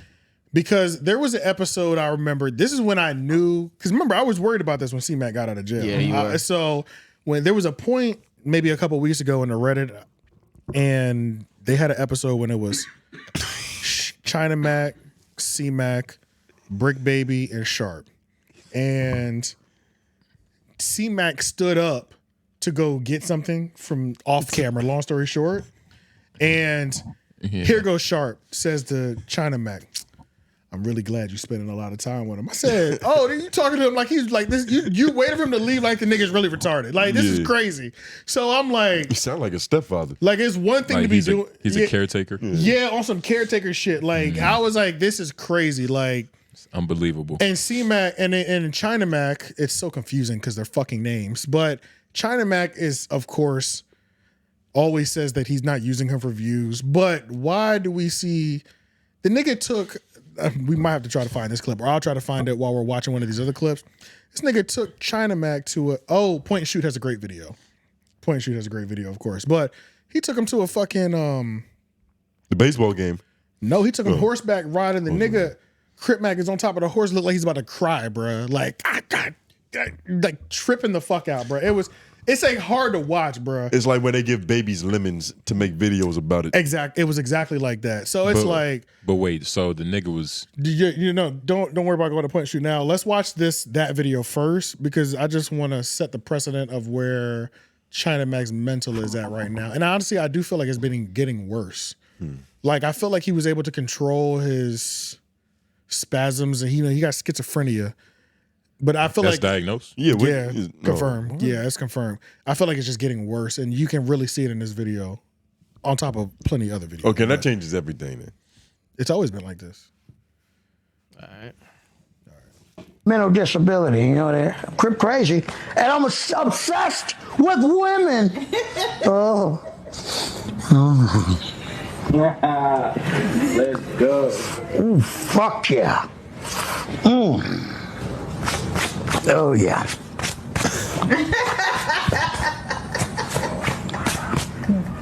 Oh, goddamn. This is what we're dealing with. I thought you were saying C-Mac had schizophrenia. That is what I said. That's Crip Mac. I mean, China Mac. Shit, these niggas' names is too similar. I know, yeah, it's fucking me up, yeah. Crip Mac, yeah. Crip Mac has schizophrenia. Yeah. Oh, yeah, that's pretty evident. Yeah, that's no. But I thought you said China Mac at first. No. So this is another one of the situations where, Probably does. and it's just like attempts to go viral. Like Crip Mac, He's trying. China Mac has always done lame ass shit on camera, fake fights, pranked Vlad. The worst prank I've ever seen in my fucking life. Like Vlad went there, put his hands in his pockets immediately when he thought niggas was about to start popping off. Nigga was clutching immediately. Like, reach for that thumper. Yeah, Vlad is like, I'll shoot this bitch up before I go down in this motherfucking on this live stream. You know what I'm saying? Gotta get him a BET Hip Hop Award. 20 goddamn years I've been doing you know what I'm this, saying? nigga. Yeah, Got me nigga, fucked up. like, I'm not playing with this nigga. And then he does this corny ass prank. And this is another one of these moments where it's just like, even if you are supposed to be his caretaker, just look at this shit. Then he takes him to a baseball game. Oh, Rams game, a football game. Wait, what the fuck? Oh, okay. Yeah. Hey! Get your ass over here. Get your ass over here. Get your ass over here. What's up? What's up? Hold on. What's up? He's just playing. He didn't mean to. What's up? What's up? Come on. I know. He didn't mean to. Come on. Hey, what's up? Come on. I know. You're good. Oh, goodness gracious. You're better than that. Come on. You're better than that. Come on. You're better than nobody. You're better than that. Come on, guys. Yeah, I just blanked out. For all the blind listeners, niggas playing around too much almost led to a goddamn altercation. I don't even think this playing around. I think he intended for this to go this way, but he thought that they was just gonna jump a nigga. Yeah. And anytime you got Crip Mac looking like Martin Luther King Jr., that says a lot about what you doing. Bruh, for real, bruh. Like anytime, and it's like niggas, they really using Crip Mac for views, bruh, and they capitalizing off of his mental disability and just got him out here like. But what about Adam? Adam's doing it too. I put another clip in here where Adam interviews this dude who is Richard. What's his name? Famous Richard. Famous Richard, and he always says I don't even know what his fucking catchphrase is. Wasn't this you know dude what? trying to? All these niggas. He used to like. He has viral videos where he goes up to police. He points to their gun. He's like, "Let me hold it." That's like that was what he got really famous for. Like recording police, like, "Hey man, hey fool." Like I want to see your pole or pass me your pole or some shit like that. You know? Yeah, but on King David, that's his catchphrase. He always says on King David. That's one of the other things. Like Adam is just like getting all these niggas who can't even speak coherent sentences because they're so busy inserting their tagline every 2 words. It's like, what's the nigga? FBG, J-Main. It hit different. He's got a couple. Well, on King David, that's more like that term is used more, I'm pretty sure. It's like saying swear to God. Yeah, to like, you know, I think BDs or whatever them niggas. Right, yeah, whatever they are. I think GD say on Larry. Yeah, on Larry. Yeah. But it's like on 6-0. Yeah. It's just, you can't even get 2 fucking words out. Like half the content is just full of niggas who can't say more than 2 words. Catchphrase, 2 words, catchphrase, 2 words, catchphrase, 4 words, catchphrase. It's like, damn, bro. Well, like action figures that speak. Gangbanging does something to you. Jesus Christ. Imagine that's all you do. They are action figures. Imagine that's all you do all day. You talk to niggas just like that. All fucking day. You probably go throughout your hood being completely understood, nigga. That's what I mean. Yeah. Your brain turns to mush. It does. You lose a few wrinkles. Yeah. You know what I'm saying? But like, that's what's necessary to do stupid shit. I don't think he can. I don't even know if you can have enough conversations with your lady when you get home just to like kind of recuperate the damage you did. Nah. You know what I'm saying? Like, but she probably speak the same language. That language? Yeah. No, I doubt it. That's actually a good point. In LA? Probably. Nigga, shit in Raleigh. Think so? Yeah. Water always finds its level. Literally. So it's like, you know. Yeah, that's true. Facts. That's true. He's not fucking a scholar. No, that's true. He ain't getting lawyer pussy. Yeah, that's true. Yo, I remember I was scrolling through Twitter. I see this nigga fucking just some bitch. Who, Crip Mac? Yeah. I saw that video too. And it was I don't know who it was. But it was just like this It nigga. was disgusting. It was crazy. 5-0. Yeah, on 5-5. Yeah. 5-5. Like, So, this, yeah, like, this yo, is what the fuck? This is an example outside of surviving Crip Mac. Yeah. Surviving China Mac. This is an example of Adam 22 using Crip Mac to interview this dude, Famous Richard, because why does Crip Mac need to be here anyway? Protection. And it's pretty much because Adam knew he was going to ask him some over the line questions, and he was pretty much, this is a perfect, Crip Mac is a perfect crash out. He needed a gargoyle. Yeah, so that's what we're about to watch. Are you cool for you my security, folk? You supposed to be on point. You sitting down. Bro, he's our host. I'm not gonna jump in between. You scared of him? I tried to pull you back. You scared of him, shorty?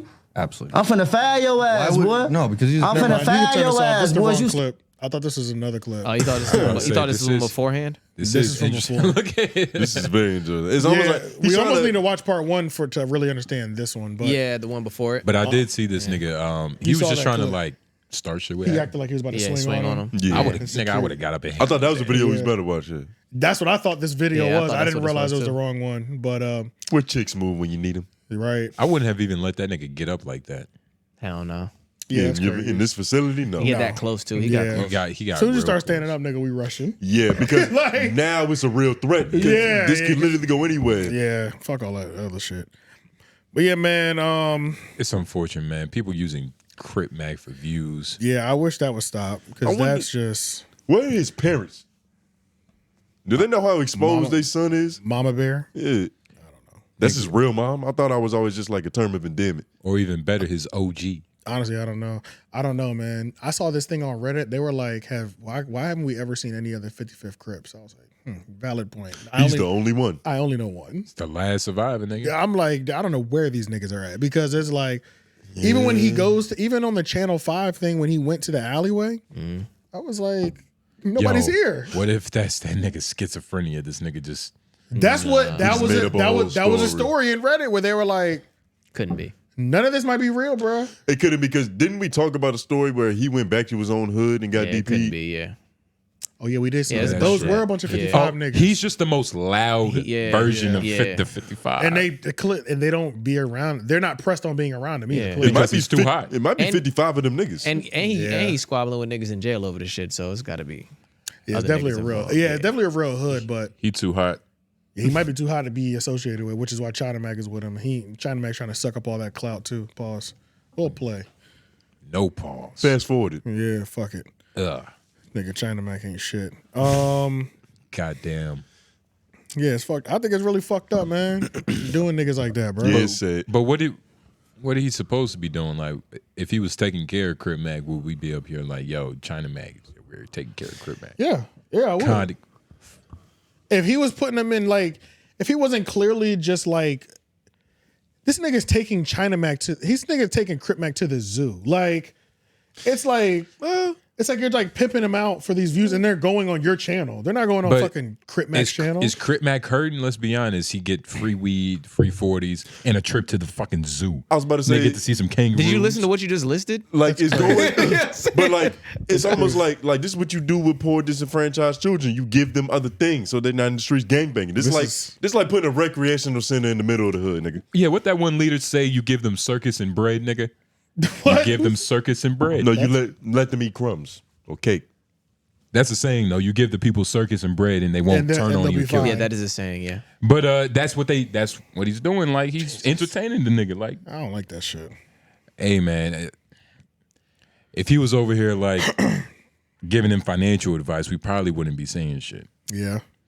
Being a good financial advisor, like yo, this. He just needs a good manager, and China Mac content sucks. It's like, just how it's being done. That's the part. Yeah. Yeah. It's how it's being done. It looks like nasty work. Yeah. And Like- how much consent he even has in this. Like you can't just have one nigga playing the jackass role. Like everybody has to get hit. Yeah. Everybody got to fall off a bike or something. Yeah, You know? we should be sharing this embarrassment. You know what I'm saying? If this is how we're gonna make the money. Because there's a feeling like he's not in on the planning of these videos or anything.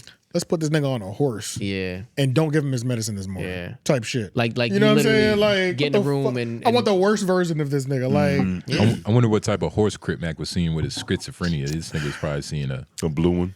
man, that shit was crazy. That nigga, that shit. I be feeling bad for this nigga, man. But let's move over to Joe Budden.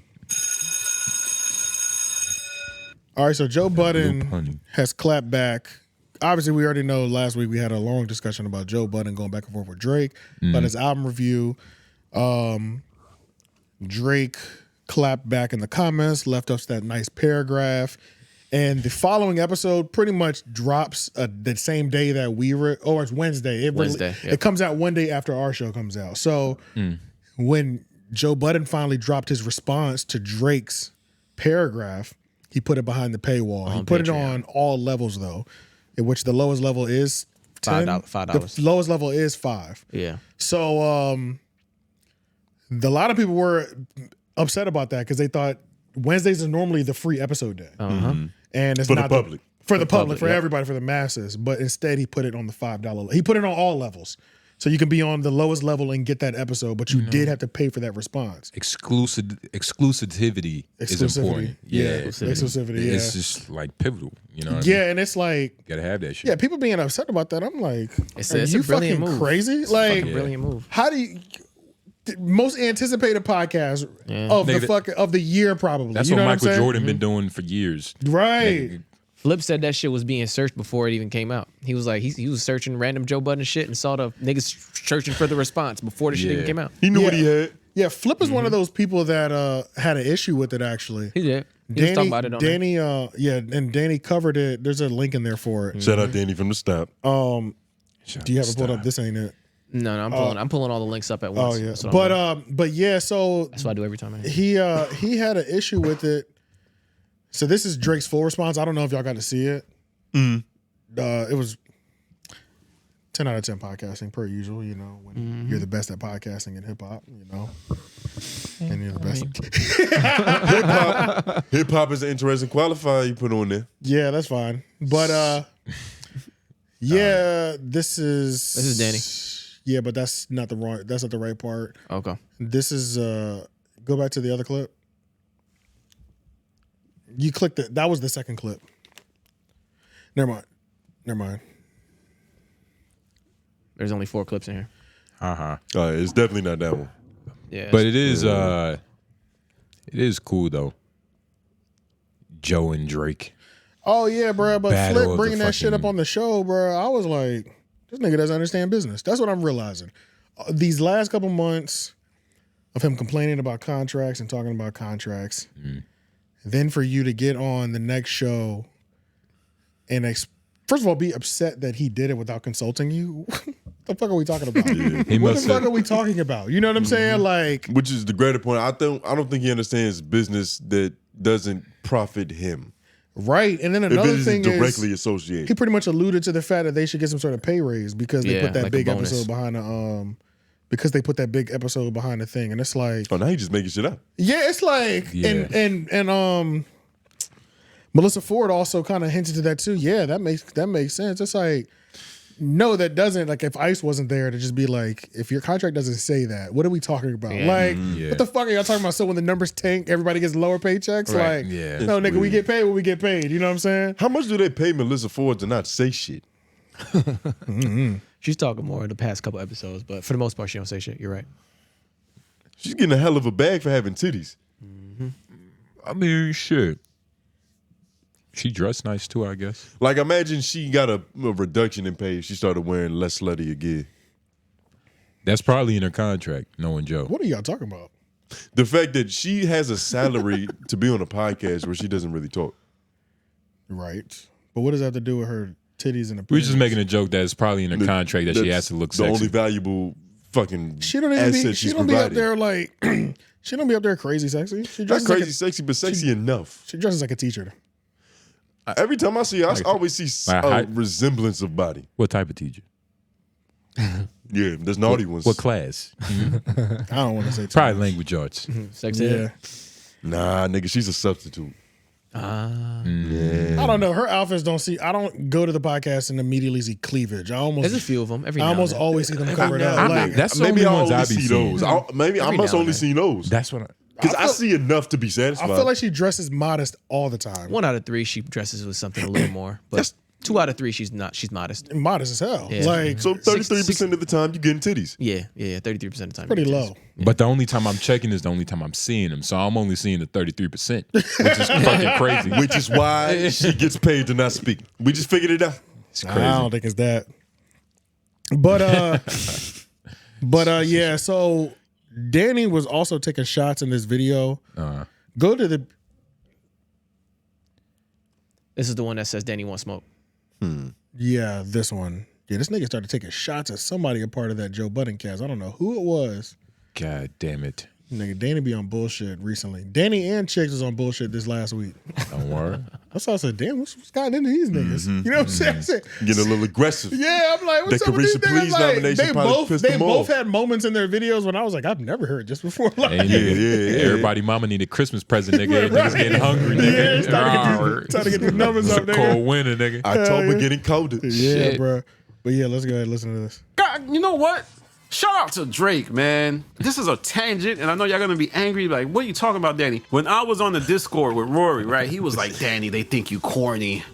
The pod thinks you corny. The Joe Budden pod thinks people on that side think you're corny.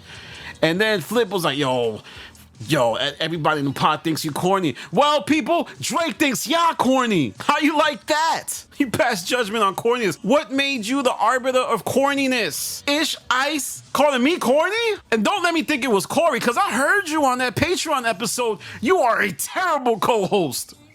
I wanted them to give you a mic, but when you got a mic, you was trash, homie. You made Ice look like Joe Rogan, dog. Stay off the mic. Matter of fact, the mic should have a restraining order on you, buddy. Don't get close to the mic again. You was introing topics terribly. Corny Corey. Yeah, I've been holding that in. I heard what you said in the background. I heard what you said on Improper Improv. I heard that. No wonder you're not the manager. No, you know, I'm getting too crazy. Corey, I love you, man. I don't want no problem. I know you be doing sit-ups and push-ups on your lunch break. Shout out to you. Keep doing your thing. Handle Joe's business. That was a random tangent. I just felt I had to address that. Moving further along, Joe also says, nigga, he smacked his own ass in the middle of his brain. He was like, I'm bad. Let me stop. I apologize.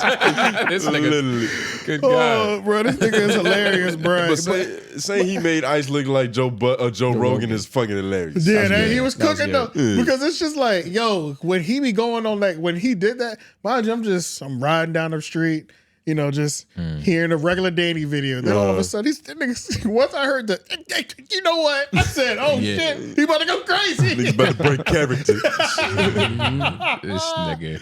Yo, fuck with Danny, man. Shout out to Danny, dog. But what else happened from this? Oh yeah, let's cover these niggas bare minimum. It's like a type of condom. Bare minimum responded to Joe's critique of Drake's album. That's a good one. But what did you say? What happened? Bare minimum sounds like a type of condom. Oh yeah. Oh, you got that. Okay. No, I was just thinking about it, but I was like, I feel like he didn't get enough credit for it in the moment. It's just a jab, nigga. It was good. But yeah, no, Rory and Joe Budden, they responded to Drake's critique. Y'all know what the fuck I said. I said it already. Yeah. But it's a rebuttal. Who's been waiting on who? Like, has Joe Budden been waiting on Rory and Mal to respond? Or has Rory and Mal been waiting on Joe to respond? Joe always claps back if they say something to him. But I thought since our last time talking about them, Joe has been waiting for Rory and Mal to respond. Yeah, because he always finishes it. Like Joe almost never starts it, but he always finishes it. I was saying. Yeah, so it normally always ends with him because he says some violation shit and they just like I don't know why Rory and Mal continue to do this shit. It's like, God. Okay, Mal, I'm trying to figure out how I even feel about this. Mal won't say Joe Budden's name. And I'm really starting to hate when podcasters be like, I'm not even going to say their name, but, you know, dude. So like Fig, T-Rail and Fig Muni and them. Charlemagne. Yeah. Oh my God, that was disgusting too, bro. It's like, because at this point, it's fucking infringing on your job. You know what I mean? On your performance. Like when Charlemagne was talking about the whole Caresha winning, and he was listing podcasts. He went out of his way. Nigga, there was it was like a 10-second pause, it felt like. It was like before he was like Joe Budden. It's like I could hear and see him doing this, like Joe. You know what I'm saying? Damn, bro. It's like, you know, it's just like some animosity. Yeah, it's just like, bro, just say his name. It's fucking up your flow right now. You know what I'm saying? And same with Mal, it's like Joe just fries that nigga's circuit board, like hearing his name. Yeah, hearing they name. Treat this nigga like Voldemort. What is it? Because y'all saying dude sounds just stupid as fuck. Like Charlamagne didn't say dude. He finally said his name after he 12 years. After 12 years of of silence. But everybody is starting to talk like rappers, like they mob bosses or something. Yeah, like, and this shit is. I don't think as a broadcaster or a podcaster, it sounds dumb as fuck. Well, sometimes the subliminal is helpful and it works because sometimes we do that too. We omit a name. The sub though, but it's like the sub is different from like dude or I ain't gonna say his name, but you know who I'm talking about. You know what I mean? Like the sub hits better. You know, and our sub is poetic. Yeah, or the joke. Like Big Sloth instead of his name. Like Big Sloth. That goes harder. We're still acknowledging the human. Right. You know what I'm saying? With a name, it's just not your name. You know? Right. We're trying to disrespect you. Yeah, but dude is just like T-Rail and Fig Me and Back on Fig. They were all doing it. They would only refer to Adam 22 as dude, and I'm just like, dude is almost like an excuse. Like you kind of like still talking about him. You know what I mean? Like just in a weird way. Dude is what you use when you're truly hurt and traumatized by. Yeah, that's really how it feels. Like you can't even like it's like recalling something that happened to you when you was a kid. Yeah, that you want to keep. Yeah, bro, it's got more trauma attached to it when you say dude. Like I'm glad Rory doesn't say dude because like Rory will at least say Joe's name, and at least because we know Rory's too sensitive to like. If he said dude, it would hurt. It would sound painful, like as fuck. He would choke up saying dude. Yeah, like Mal be trying to make dude sound like I'm holding my position firm over here. But at the end of the day, trying to play the alpha male. Trying to play the alpha male. This shit just sound corny as fuck. And it's like you're already not like nice on the mic. I need you to say people's names. You know what I'm saying? And then the connection is deeper with Mal. It is deeper. But you know what? Caveat. He used to live with him. Yeah. That's true. And that also is another reason why I think that he don't like saying his name, because when Joe shoots at Mal because their connection was deeper, them shits be low, my nigga. Deep like cuts. they be deep cuts, nigga. They be B-sides. You know what I'm saying? They be shit nobody knew like when he sleeper. Yeah, so after Mal fucking clapped at him or said dude was being personal, Joe jumps back on the air and he's like, I don't know why basketball husbands are talking to me, nigga. Like you were just homeless. It's like, damn, nigga. It's almost like he's scared to say his name because there's like a bomb waiting to drop. That is like, nigga, you get too close, it's like, I'm just gonna let this shit blow up. Should have Claymore. But this is the thing that confuses me. It's like, when you know each other that equally well, okay, it's gonna get nasty probably, right? And neither of y'all want to go there. You know. But at this point, Joe is comfortable with it. It's obvious. Clearly. Even if you allude to him, I'm comfortable letting everybody know you're homeless and you only live with niggas, it seems like. Habitually. Habitually. Why don't you have a home, my nigga? You know what I'm saying? And so it's like. And he said that?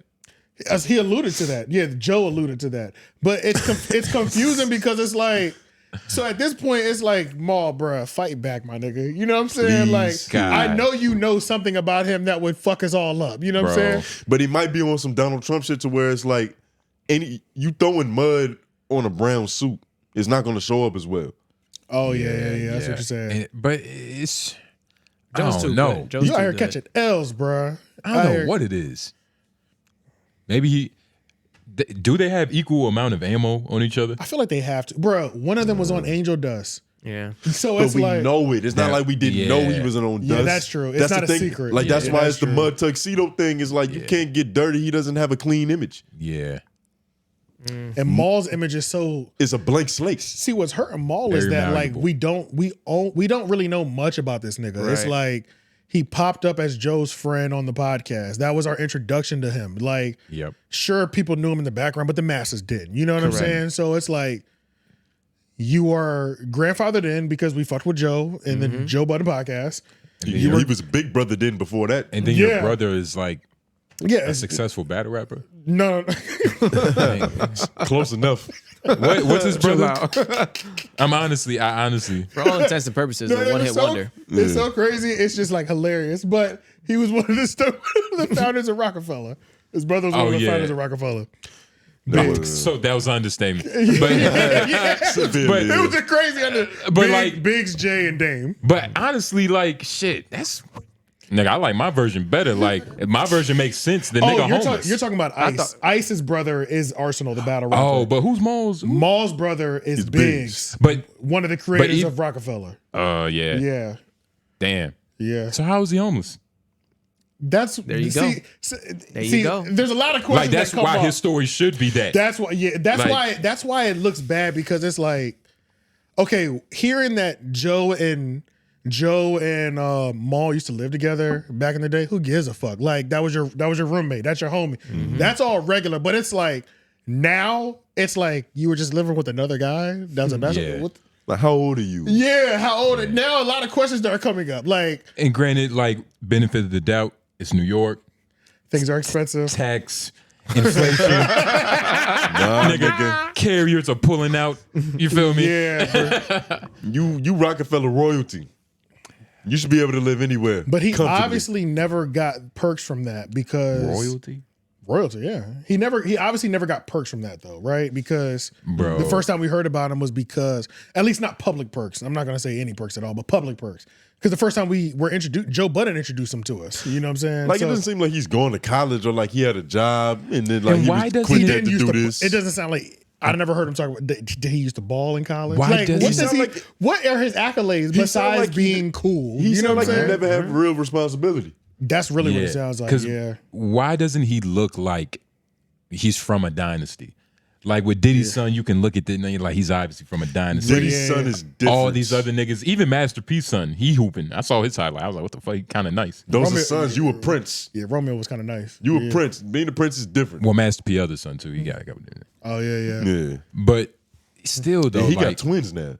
Yeah. But them niggas look like they come from a dynasty. What's wrong with this nigga? Rory, you need to get away from this nigga. Because I mean, y'all podcast sucks, but you are the better half of this podcast. Yeah. What if Maul was doing Angel Dust with him? Joe would have told us by now. Yeah. You think so? Yeah. I don't. I feel like they would have had PCP stories. Honestly, I don't think so because Joe is like slow feeding us Maul dirt.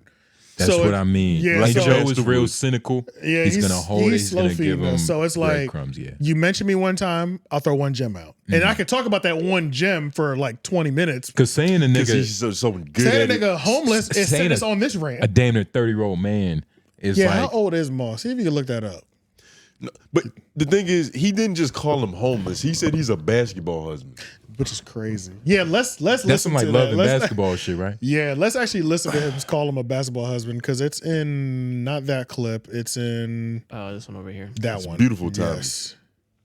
Look at that. Look at that hat. Looking very Dominican. Yeah, from the jump. All right. This is a Danny video. Joe Budden calls Maul a homeless basketball husband. But in the comments, some of you other seen basketball husbands laughing. I seen that was recently homeless. That's right. In the recent episode of the Joe Budden podcast, Joe Budden unloaded on his former nearest and dearest, Maul. A lot of people are focused on Drake versus Joe, but this episode showcased an escalation in the pod war between Maul and Joe Budden. Now, this shot that Joe took is interesting, largely because it is Joe once again referencing how Maul lived with him and also how he has a propensity for living with other men. He's talking about people like Brandon Jennings, maybe somebody like Trevor Ariza. I think Maul used to live with them and stuff like that. So that's no doubt what he's referencing. He's basically calling Maul a vegan vagabond. Look that word up. And why did Joe choose to do this? Well, he did this in response to Maul leaving emojis under Drake's diss of Joe on Instagram. Remember that thing where he showed the fedora case and said, I don't gotta buy Best Buy mics because I'm the hottest rapper in the world. Thank God life has made me good. I don't gotta resort to doing podcasts. Well, Mal left a comment under that, and I guess Shit. Joe noted that and didn't really like that. Also, Mal was very critical of Joe for being super personal in talking about Drake dating 25-year-olds, and said that Joe should not be the messenger. In that rant, there was a lot of personal shots. That's what I'm saying. He's been holding on to this and was like, oh, well, you think Joe gave personal shots? Stop 25-year-olds? Yeah, I mean, okay. Yeah, but dude can't be the one to tell Drake that. Very fascinating because I think Mal's kind of right. But hey, Joe Budden acknowledged that on the podcast and said, yeah, I did date 25-year-olds. So I guess you know what I realized that Chigs and Danny both do? They be having some little funky music playing underneath their voices when they be talking. Or like on video playbacks. I wonder if that helps with the copyright thing. I might ask them that. I think it just helps with the entertainment value too. Well, in terms of definitely for Danny's Oh, but videos. when it's playing, yeah, it does. Because it's like... Because you remember when we first couple times we watched Chigs videos, playbacks, you used to always be like, what is this classical music playing? Yeah, but it's to throw off the system. I think so. Yeah. Yeah. But yeah, shout out to the stop. Yeah, but yeah. Dominican engineer. But I didn't realize it was two players. Are they rookies? No. Brandon Jennings doesn't play anymore. Trevor Reese is still in the NBA. But he's a vet though. They were both good, but never like great or like all-star niggas that But you they would both actually hear had about. 1 year where you thought they were going to be an all-star. Put it this way. When I was a kid, there was this one nigga who lied and said his brother was Brandon Jennings. And he was good enough. Oh, that was one of the niggas? Yeah, he Oh, was shit. good enough to what, like, Brandon Jennings was at the level where that was believable. Yeah, Like, yeah. all right, that could be your brother, nigga. Like, but I was also a kid. That's kind of crazy living with like two grown men. Like that's crazy. If y'all were in like, because that sounds like a frat. That's what I was thinking, like a rookie frat house. That's why I was asking if they were rookies or not. But Mal don't play ball. Because that But- seems like some first year shit. But Mal kind of, he a little older, so it's like back when they was hot, Mal was probably prime Mal. Like, who knows what that nigga looked like then? What is prime You think he brought that much cool value, Probably like in the streets? cleaner fitteds. So what, Brandon Jennings and Trevor Reese? Just to even Joe Budden? I don't know. The podcast? No. When he was there? Just I don't Mal, think that just Mal in New York. Is he that nigga? Who knows, man? Who is? I mean, look, if you're I know, not he- Jay-Z, you know what I mean? I mean, he's cool with a few niggas that'll let him shack up. You know, don't kick a man when he's down. If he's wearing Lauren's jacket, he's that nigga. Takes a little something to get here. Hey, yo, this nigga, they said he was just homeless. That's crazy. He did say That's recently. such a weird thing to say. Like, that has to be true, right? right, yeah, right. Like, yeah, like, right. It couldn't So not a be. nigga who doesn't have a home Recently. Like, That shit will piss me the fuck off. Though. Like, that's some shit that would tick a nigga off, though. It's like, my nigga, you're homeless. Yeah. Why the fuck are you talking about me?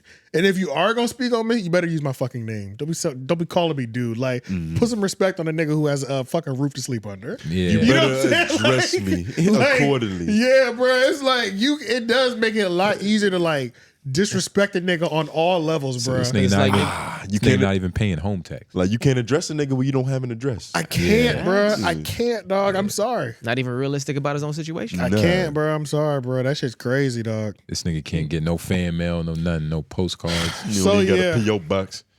So yeah, I mean, in terms of this whole Rory and Mal responding to Joe Budden's critique, I don't know. It just goes back to me saying like Joe Budden had a critique that literally fucking shook up the whole goddamn podcasting sphere to where everybody had to have subject matters and shit on here, which is pretty. It's crazy when He did it again, man. Yeah, it's crazy when you have to have when your content, you know, you got other people reacting to your shit. It's a moment. He did it again. The best podcast in the game. Why'd you look at AJ for validation, nigga? I looked at I you. wasn't even paying attention. Nah, you looked at me while looking at AJ. I saw you, nigga. Try to kill two birds, one I stone, looked at nigga. you. That's how you know what I'm saying? I mean, look, he's killing it. I'll give it to him. His word is law. I mean, shit. That's Pretty how much. everybody. That's pretty much how it's going, bro. His word is law out I here. mean, I guess. Were we rocking his Chick Smooth during it all? What video is No, because that Danny video kind of gave us both that we kind of wanted. that? But can you, try to Google Mal real quick. Oh yeah, did you? Yeah, we were looking up his I age. put Rory and Mal's age. Did So you it's find Mal by any? the way? Is that his thing? Mal by the way? I think it is. Yeah, I think it is. Okay. Yep, So I'll just do Mal by the way. Well, just click on that. That gives you his. That website gives you his bio, famous birthdays and shit. Yeah. It gotta 81. be. He's 42. What the fuck? 42? God damn. Oh hell nah. This nigga, you better not have just been homeless. Yeah. Especially if you didn't just go through a divorce. Even Like, if- if you just went through a divorce, we can understand that. But even if he was homeless, Absolutely not. Even if he was homeless 5 years ago, the nigga about 35 years old still Bro, being this- homeless. Yeah, that's crazy. So that's fucking crazy. Yeah, it's. I don't like that at all. You are 12 years out of being acceptably homeless. Yo, I apologize to all Libras. This is bad representation. Are you a Libra? Bro, this nigga's birthday is the day after mine. How you feel about this shit, man? This Yeah, broke bro, ass. he is I feel like 12. he's putting us to shame. The only like he's 12 years displaced from acceptably being homeless. Like 30 was the cutoff, unless he was going through 30 a years divorce. the cutoff. Unless he was going through a divorce, because we know that fucks niggas up. Like, you know what I'm saying? Yeah, you So do I- need a rebound era. I can understand a nigga being bouncing around and shit going through a divorce. It's a fact. So unless he went through a divorce, but him being homeless at any point in these last 12 he did years go are through crazy. divorce. He divorced Joe. True. Yes. Very true. But like, He divorced Joe, but then he got that podcast back. he probably wasn't married. Well, he got a Really. new bitch, and she didn't have anything brought to the table, really. You know what I'm And saying? what does 10,471 most popular mean? It means he's in the top 11,000 most popular radio hosts. Oh yeah, on this website, not in the world. Jesus 10,000. Yeah. Like, I can't believe they even ranked that high. But let's jump The into AI did it. Speaking of Mall not having an address, let's talk about some of our Damn. Contemporaries? office hours. Oh, Office hours. So shoot. first of all, thank y'all to everybody who responded to the office hours. Much love, much love. Much love. We got 4 of them. 1, 2, 3, 4. And again, if you don't know Yeah, this I was game, just about to say, go ahead. Yeah. No, go explain ahead. it.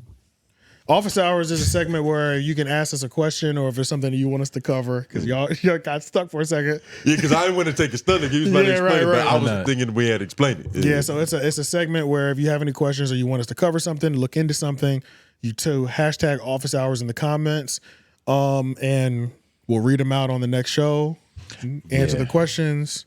If it was a research thing, obviously we'll make it a segment, but whatever. But yeah, we're here to do the very first ever office hours. Did you want to pull these up on the screen? Yeah, I'll pull them up one by one. Well, I don't know if you have to pull them. I don't know how much you need to pull them up for them. Maybe just show it to them a little bit. I mean, it'd be cool actually, to see it.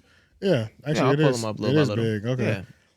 All right, office hours. T-Row has had some major guests on Back on Fig lately, and No Jumper is basic. This is a commercialized gangland. How do we look back? How do we look at how do we look back on the split now? We kind of covered that at the Got beginning of the sauce. episode, but yeah, nigga, are you listening? Do you have your notes, nigga? This is before it was recorded. Yeah, but on top of that, But, we also didn't address T-Rel and Back on Fig.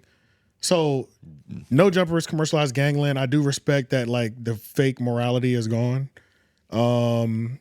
But we just kind of knew. We kind of knew Adam was going to do his thing. Now, Back on Fig, what I'll say about Back on Fig and Fig Community, though, is that I thought Back on Fig had more potential, even though they've been getting, like, really big guests recently. Like, Who were these really big guests? I was about to say, people keep saying this. So they had Damian. Back on Fig had Damian Lillard on, and then Before or after the trade? right before, Okay. maybe like a Alright. week or two before. So them niggas could have waited 7 more days. Hell yeah. And then Fig Community has essentially died in my word. Like, it's not even on the radar. It's sorry, not Fig Community. Community Clips. I'm about to Damn say, near, AD shit. Community Clips is damn near died. I mean, I think they're still streaming, but I don't know what the fuck's going on. Like, there is absolutely nothing quality going on over there. No community. We're seeing how much fight ambition he actually had for this, And it's looking real low. because a lot of people started platforms just out of retaliation of no longer being on No Jumper. Yeah, essentially, yeah. Some niggas probably could have put the mic down and retired at No Jumper. A lot of people did, and I think, and there's people who did a retaliation platform build after they left No Jumper, and they are done right now. They gave up. They did a couple episodes. They said, "Fuck that shit." I'm like, we're good on that. Like Gina Views popped out for a couple of weeks, and then She realized, fuck this. never mind. I'm not good at this. Yeah. Like, especially on her own, being I a had renegade. Shout out to Gina Views. yeah, I had the most like, what do you call it? Like hope or optimism. I had the most optimism for T-Rel and Back on Fig, but I don't have that anymore. And the reason is because I think they've relied too much on. Back on Fig has just turned into a group of LA niggas that are friends and we're just watching their life. And I don't give a fuck about their life enough. So, or maybe they're not I'm not gonna say entertaining, but just like they're not displaying it in the proper way to get us to really care. I think they're going through an issue where everybody worked and benefited so well when they were all together. Like, I looked at it as like the 3 Oak podcast, and LOI the show was completely different, but I'll speak only for the 3 Oak podcast. The 3 Oak podcast was a show that was like based around shows that you could already get, right? Mm-hmm. So you can go to the Breakfast Club for trending topics, right? There was 2 guys and a woman. Mm-hmm. It was like, these are shows and platforms and structures that this podcast is built around that are already offered everywhere else. So it's going to be a lot harder for the 3 Oak podcast to be a show that people are like, oh, I can't wait to hear what they say. Because why would you wait for me unless you find me that much funnier than everywhere else? You know what I mean? It's harder to convert fans. Yeah. This show does so well because not only do we know how to podcast well, but it's also a niche in the market. Yeah. So it rose to the top. You see what I'm saying? I get what you're saying. So Back on Fig is doing this. They're in the 3 Oak podcast phase, in my opinion, to where you're doing the same shit. Mind you, it was okay when you were at No Jumper because No Jumper had the foundation. You see what I'm saying? And they had just the audience. And they had the audience. So you can do a copy and paste format show. When you already have eyes. When you have eyes already.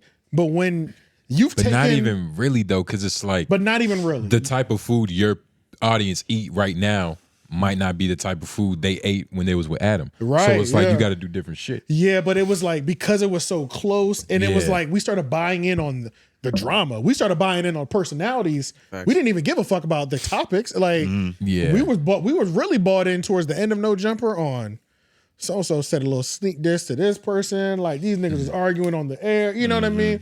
They went to their stream after the show. That was the most entertaining part of it. So it's like... It was the internal conflict. Yeah, so even though Back on Fig has gotten guests of A-list celebrities and things like that and community clips, even though it's just like, I can't even put them on the same level at all, just speaking on Back on Fig, it doesn't really matter because they're not doing anything different than anybody else. You know what I mean? Yeah. You know, so I think you have to be the best at what everybody else does to get that type of acclaim. You got to be better than them. Yeah. You got to be better than niggas who already have 5 to 10 to 15 years of solidification and core fan bases. You've leached off 100 and 150,000 No Jumper fans. Right. But are you gaining any real new ones? Not really. Yeah. You're not really doing nothing new. You know what I'm saying? Part of growth is retention. Yeah, if you can't retain, you're not growing. And growth. Yeah, bro. Yeah. So it's like, that's just kind of how I feel post breakup. And I had the most optimism for T-Rub because I do think he is the most talented out of everybody that left. And I think him and Adam worked well together as well too. That was 10 out of 10 content because Adam had the weird white boy shit and he had the real nigga shit, and it worked perfect because T-Rail could actually go to both sides. You know what I mean? But and I think he had some of the most ambition out of everybody that left as well. No questions asked. Like he seemed like he really wanted to play this game, whereas a lot of niggas was dead because it was a role that they could play for the moment. Yeah. And it's just, I don't know, man. It's just, I have zero reason to go to watch Back on Fig. I don't. There's no reason. And I think that's why they're not growing, really. Okay. So looking back on the split now, we would just say overall that they was better off in No Jumper. All of y'all should have stayed together. Everybody would have been happier. It's like everybody should have stayed together because you could have still done Back on Fig. Yeah. You still would have got that check in. Clock the same amount of views. Yeah. They could have took a sabbatical. Probably clock more views. They probably clock more views because I think in that case you were actually growing. Everybody needs to go back. All y'all need to work out deals. Adam, throw your ego away. You can pick your head back up. You know, it's just everybody needs to go back. Shoot, that might actually be that would be the fix. Yeah, honestly, everybody views just go up. Yeah, everybody. T-Rail don't have to stop doing what he doing. He just got to do it over there. Yeah, and they were doing it. They were doing both before. Oh, they just cut one job. Yeah, they were doing both things. So it's like Adam's got to understand when them niggas come back, they will be getting different contracts. Oh yeah, they gonna need more for sure. But honestly, after we heard about how their contracts are structured, they weren't that bad though. Yeah. They really weren't that bad because AD clocking 5-6 G's a month, and then you doing 10 over on community clips, and then I mean, that's just the YouTubes. Right. So it's like anything else. merch and shit like that. Might be clocking 20, 25 You a just month. gotta know how to move right. It's no telling. Yeah, you know what I'm saying? Honestly, that's the best move for all of them. Go back. Divorce is bad for everybody, Yeah. except the lawyers. Yeah, exactly. The next one is this one right here. This is long. This is Tones. Oh shit. Hashtag office hours. Tone, you really missing out on an asthma bag. A Well, I said that weird. Yo, nigga. Hilarious. It's ASMR. I always said asthma. Don't you call it that too? Nigga. Asthma bag. A nigga would love to fall asleep to your voice, no homo. All right. I be scouting asthma talent. I'm the reason Raffy Taffy asthma got so big because I taught him the game. He spelled that wrong. Y'all might be pimping these hoes, but it's time to pimp that voice, and that's where I come in. Holla at a nigga if you tired of slinging them box. I'm tired of slinging them box. Yeah, I read it right. It's just you weird. read it right. It's crazy. It just feels wrong. I can show you how to sling them vocal cords. Wink. Oh no, smirk. Emoji smirk. Yeah, nah. This is Hashtag free game. Smirk with the side eye, nigga. He just tried to get me to be his bottom bitch. I was about to say. That's never gonna happen. I pit myself. The fuck? That one was crazy. What the fuck is Raffy Taffy? And yeah, I don't know. who is this? Maybe we can look it up. And he dropped him like that's one of his biggest like Said he the one talents. that Raffy Taffy better have millions of views, nigga. I swear to And God. this he's nigga better. know what you do for work. This nigga said, hey, you could, Raffy them Taffy boxes are ASMR. heavy tone. I know it. That mean he watches LOY. Shout out to you. The video Shout out to all quality. everybody that watches 904. LOY. How many subs? How many subs? 904,000. Not 946,000. Almost a milli. Yeah. The video quality is supreme too. Raffy Taffy. All right, Raffy so Taffy. If you can match my Menace material contract, we'll talk. Nigga. yeah, facts. Got an ASMR fucking song. Yeah, we're This not nigga about to make watch music. this. Yeah, we're not about to watch this No, I'm shit. just looking. I was just hoping that he had some fucking. He really was trying to pimp you in them comments. That's kind of crazy. Yeah, nah, literally. Yeah. This nigga provided some fucking proof for you. Hashtag free game, my boy. Nigga said I'm top hoe material. Hashtag free game. I was about to say. He did say you was top home material. Nigga. Yo, that's Jesus. crazy. Y'all can make some money together, nigga. You better think about it. He was trying to put you in the trap. Nigga said holla at a nigga if you tired of slinging them bikes. Hey, nigga. Yo, Oh, yeah. he's talking about Yeah, boxing. he's talking about what I do at the job. Yeah, okay, got you. Okay, yeah. You know what you do. Might need a restraining order. All right. Goddamn. Hashtag, you want to do this one? Hashtag office out. Wait, you talking about me? Huh? Fuck it. Yeah. When will you guys open a Discord of video suggestions or a subreddit so we can talk about it when you guys decide to wear shorts on camera? Okay, we didn't intend for this to be like an avenue for you niggas to get compliments off. No, they hate when we wear shorts. That was not a compliment. I think they want. I think when we wear shorts, they want a safe space they can roast us in. That's what he's asking.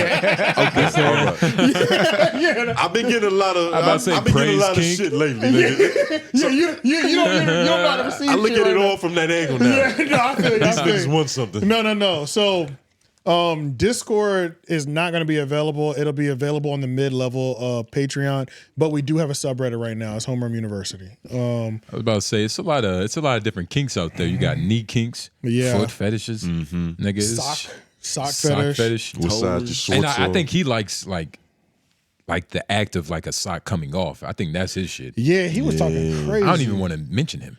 Yeah, but Homeroom University. did. Bring this nigga out. Homeroom University, there's only 3 members right now in there. I haven't promoted it at all. Obviously, there's literally one picture, one post. We didn't know you wanted that for real.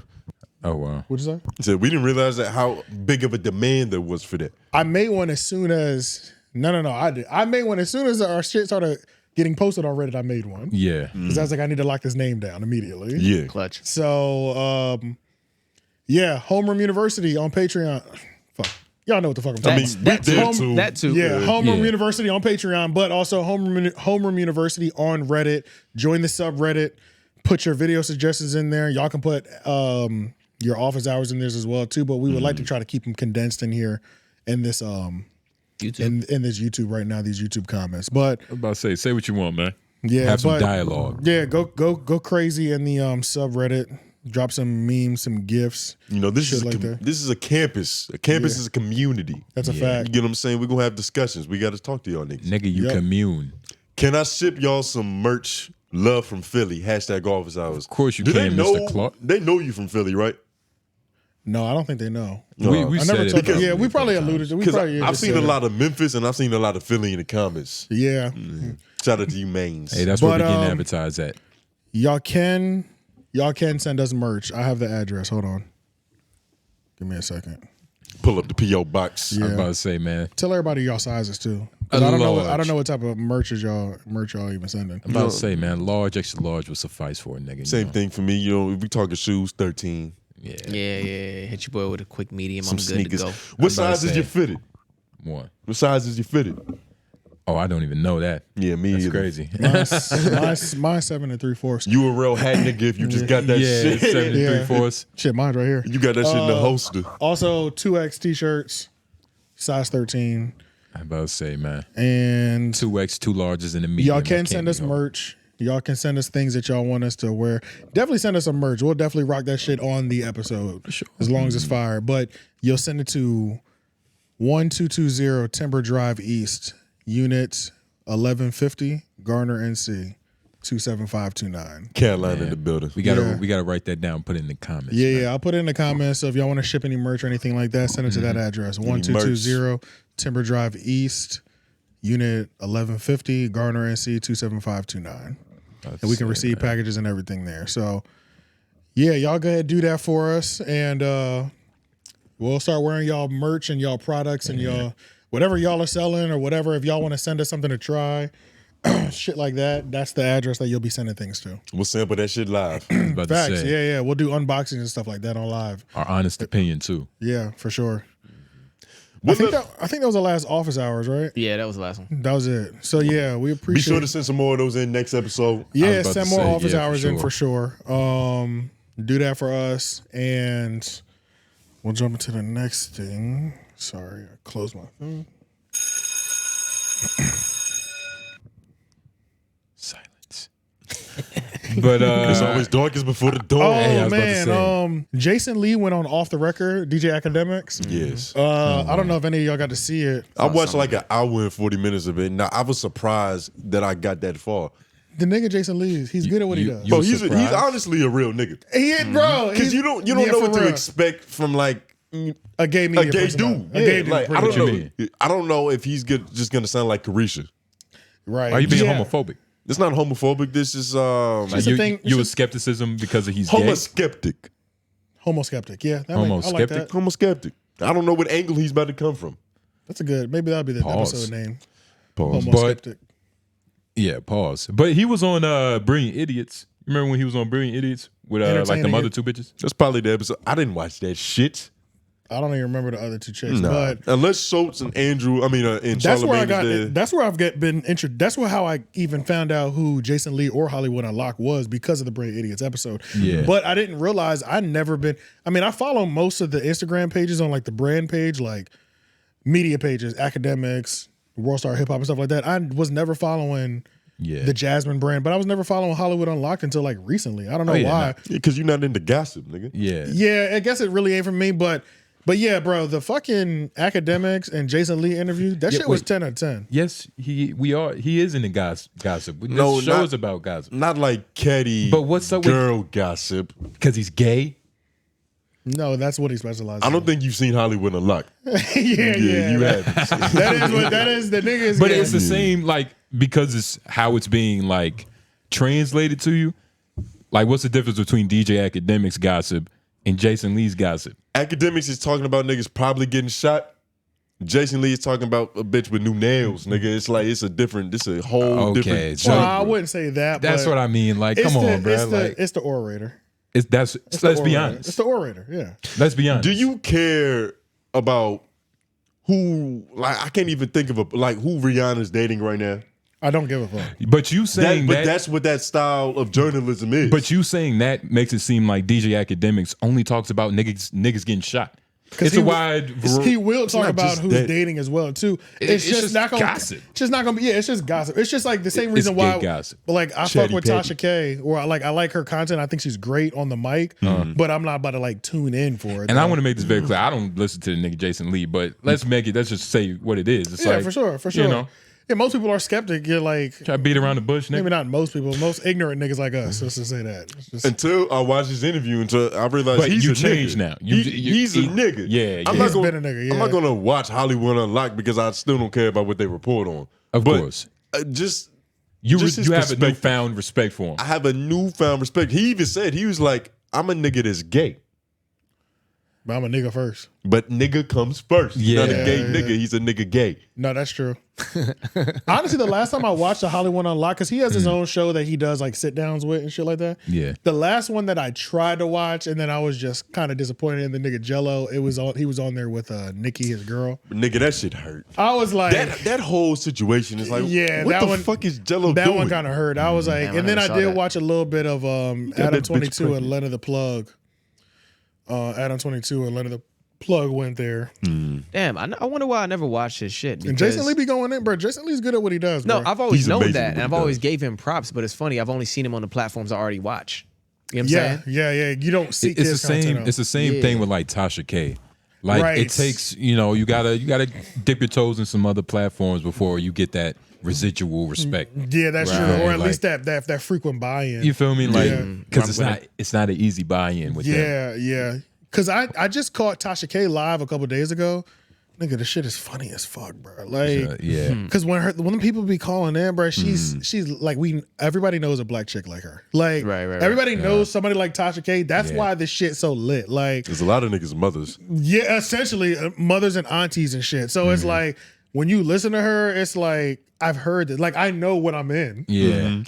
This is what I hear from the kitchen. You're This home. I'm home. Right Yeah, at yeah. home, nigga. Right, Yeah. Like I know what this is. Shit make you call your mom afterwards. But the nigga Jason Lee, I mean, he covered a lot of things. They did a lot of talking about Nicki Minaj and how grimy and dirty Nicki Minaj is. I didn't realize not dirty, but just grimy. Yeah, I guess grimy, dirty, whatever the fuck you want to call it. They don't fuck with her. At least Akademiks don't. But I didn't realize like Nicki was like openly sending like this nigga DM threats and shit. I was like, yeah, Nicki is a weirdo. Like I always knew she was kind of weird, but I didn't realize. I thought it was just her husband, Big Zoo. But it like makes sense why these niggas are together. You know what I'm saying? She comes Like, across as like she's a gangster, nigga. Like yeah, and like it's even weird when even when he was saying that Charlamagne called me and he was like, what did you do to Nicki Minaj? Because she's trying to find out where you are. Yeah, what you do, nigga. Yeah, it was like, what the fuck? So they did a lot of conversation about that because they just had the fact that niggas got stories like this, like to be able to trade for this long is like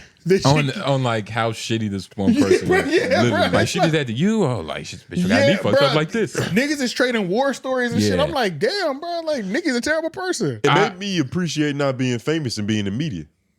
Yeah, Because a lot of the theme of what they spoke on was like, we know these niggas. Some of these niggas we're friends with, and that it just makes it so much harder to do our job. Yeah. And I do think that it was a good interview for media people to watch. That's why I watched so long. Yeah, because it was like they did a lot of communication about how you really can't be a friend to none of these niggas and do your job still.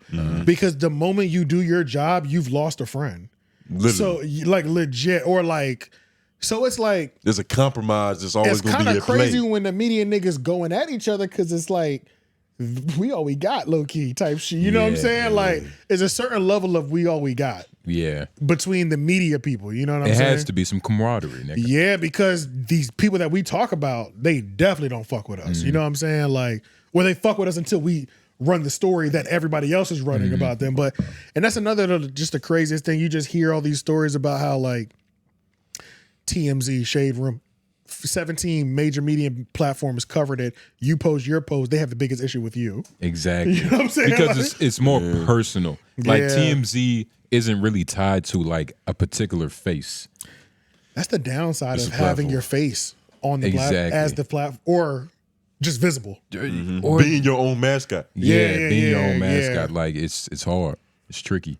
So yeah, he talked a lot about that. They were just having a lot of those conversations weaved in between the messy shit. But it was like mixy. Yeah, it was really a good battle. I mean, Akademiks does great interviewing. You know what I'm saying? Like for him to start so late, he's a great interviewer. Yeah. You know what I'm saying? So it's like And he's also with another media trained individual, so he knows the rhythm and the flow. Yeah. Excuse me, sorry. No, you got it. But yeah, I thought it was a good podcast. That y'all made me check what time it was. Is it late? It's not that It's late. not too bad. Yeah, but it was a good podcast though, and y'all should watch it.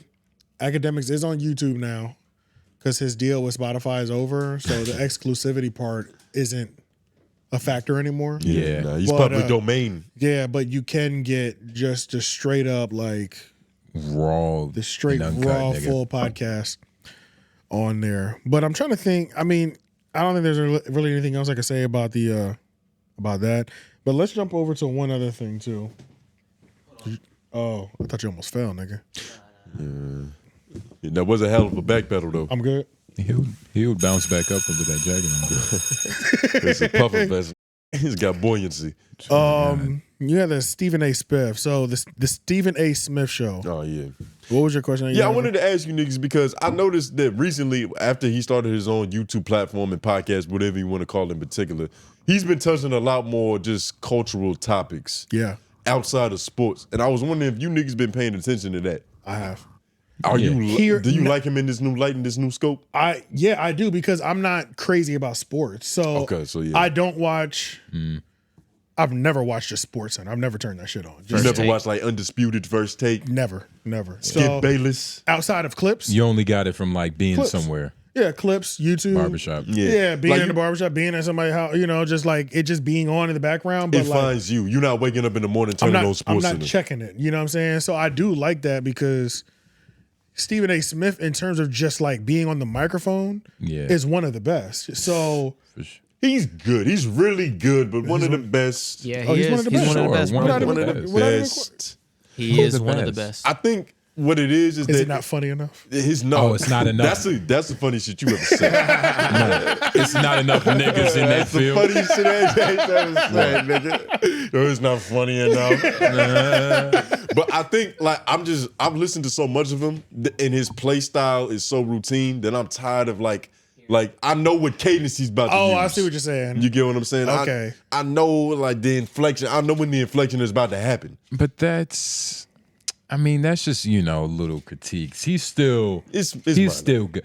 That's like Denzel. Like, are you surprised when you see a new Denzel movie? If No. Denzel doesn't talk fast, I'm gonna be disappointed. That's what I mean, nigga. Like, when did I just purchase? that's what I'm Right, saying. right. Like, it's just, that's his shtick. But yeah, I fucked worked, with it. though. I fucked with it though. I haven't watched a full episode, but I didn't realize. I realized it, but I didn't realize it until you put that in there. I've been watching his clips, just routinely, like the reels and shit like that. Yeah.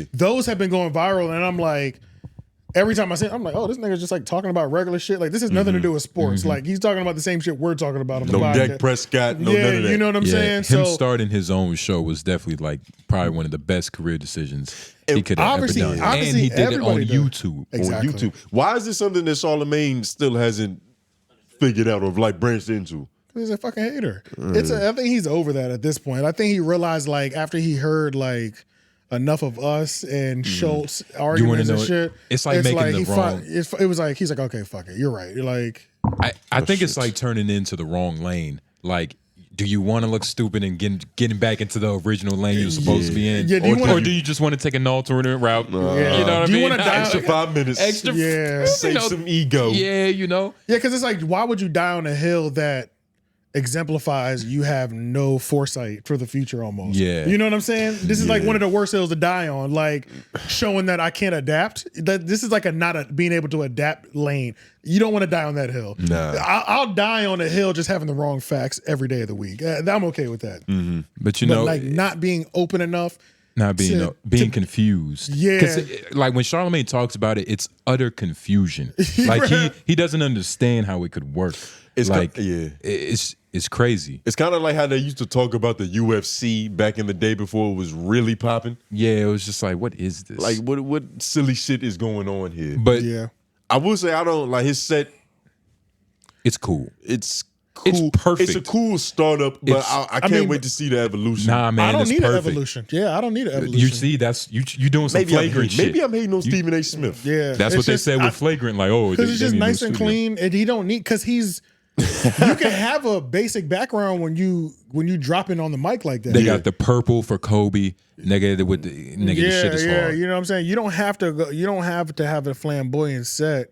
And shit, we've seen, it seemed like the more flamboyant the set gets, the worse these niggas get. Yeah, Seems like, you know what I'm saying? Because their mind is thinking about different shit. Yeah, you know what I'm saying? Ever since Flagrant left that fucking the wall with the shelves, With nigga. the shelves, nigga. Golden era Flagrant, bro. Shit ain't been the same in that new studio. That new studio's nice. It's But just- that content ain't hitting just though. everywhere, It ain't yeah. hitting the way it was hitting in that other studio though, at any level. Ever since Akash got off them thumbnails. Say what? But I will say they do have a good episode every like 3. I don't know. I prefer them when they don't have guests. That's where I think pretty much And they've just people- had a lot of routine People guests were on. saying in the comments that's one of the main reasons why you should buy the Patreon, because you don't have to deal with guests, which is kind of crazy. Like that being a statement. You don't have you pay to not The niggas public pay to not content is deal the with worst. ads and not deal with guests. That's crazy. That's kind of All right. And it makes it worse because like people like guests when they're good. You know what I'm saying? So it's like Yeah, like when when they're cool, expecting, they're cool. Yeah, so I'm expecting the worst content to be a guest. Kind of hurt your feelings a little bit. like when Dylan Dennis went on Flagrant, I wanted him to win that fight. Right. Like I was like, I fuck with this dude. Exactly, exactly. That was one of their most recent really good episodes. That and Shane Gillis too. But yeah, man, I think Stephen A. Smith doing this. Shane How many Gillis was good, huh? subscribers? How many subscribers does that say? Does that say 3 something? 300 and something thousand? 344,000, and he probably started That's this. solid. We'll check when he started his YouTube channel That's whenever we go solid. back over there. But yeah, I'm wondering. I don't think he probably been doing this less than a year, bro. Less than a year for sure. Less than a year. Even if it's been years, it's like it's still solid. It's still solid as hell. Like yeah, for yeah. the sake of like what this is, and you know, But this is feeling like less than a year's numbers. You know what I'm saying? like This who is- could do this? Could Max Kellerman do this? Fuck no. That's what I'm saying. I just bit my tongue, but Just this a nigga year. couldn't do this. He just hit a year. Just hit a year. Wow. Oh yeah, he doing good. Happy birthday. He's doing nigga. sensational. Yeah. Who did y'all prefer outside of sports more? Stephen A. Smith or Shannon Sharp? Club Shay Shay. Club Shay Shay. It's kind of hard. It's kind of hard to judge them just because one is guest based and the other one's not. You know what I'm saying? Wait, what do That you is mean? very true. You got to get a little bit more specific. Because they're both sports commentators, but they also have other platforms where they talk about just society cultural and shit, cultural yeah. shit that's going on. Oh, Shannon Sharp is Shan- interviewing whores. Stephen A. Stephen A. Stephen A. for sure. I think I don't would know. I just think it's hard to judge them because one is It's solo and one is guest based. It's hard, You know what but I'm saying? if I had to go, I feel you can't even really. It's compare. kinda hard. It's a little different. Yeah, but just and then we can't have the conversation on who's better on the mic because that's an easy Stephen A. Yeah, you know, can't say who's that's- better on It's the not mic. even close. You know, But it's not like Shannon is bad. It's not like Shannon is bad, but But one like- is just a trained assassin. The Yeah. other one is just like a pro. You know what I'm saying? But like, you could judge them purely on their takes because even though one is guest based, they're both giving takes at the end of the day or shit outside. Of I'm sports. going Stephen A. takes, but I don't know. It's kind of hard to have hot takes when you're interviewing too. You know what I'm saying? Like, I mean, you're trying to pull out of the. He did have that viral moment talking to Brittany Renner. He just had a good one with Marshawn. He's had quite a few actually. He just did a joint with Marshawn Lynch. Marshawn Lynch. I'm shit gonna was tune hard. into that one. That shit was speaking of- horrible. Speaking of him, Horrible? I said this That on shit the was 3 horrible. podcast, but this is something that like I said on the 3 podcast like a year or two ago, and nobody listened to that show 2 years ago. So I'm going to say it again now. It was non-existent essentially. Yeah, I always thought that Shannon Sharp and Lil Duval should do like a yearly cookout. I feel like that shit would be so lit. I just feel like they both got like uncle vibes, and Lil Duval and Shannon Sharp. That shit would be fucking lit as hell. Like That'd be good. That'd be like one of the biggest like cookouts of the cultural shit. I just feel that'd like be good. Who could feel be- like that'd be crazy pairing. Who could be an auntie you could throw in there? Who's a woman of that altitude, Monique. of that acclaim? Fucking no. Yeah, I don't know about that. It's a good question. I can't even really think of one. If I say nigga, help it, like nigga. Yeah, I'm about to say. That's you why threw I it asked out the there. question, nigga. I don't know. I don't know. Maybe Wanda Sykes, is you I gonna was say? about to say Wanda yeah, I was Sykes. thinking Wanda that Sykes.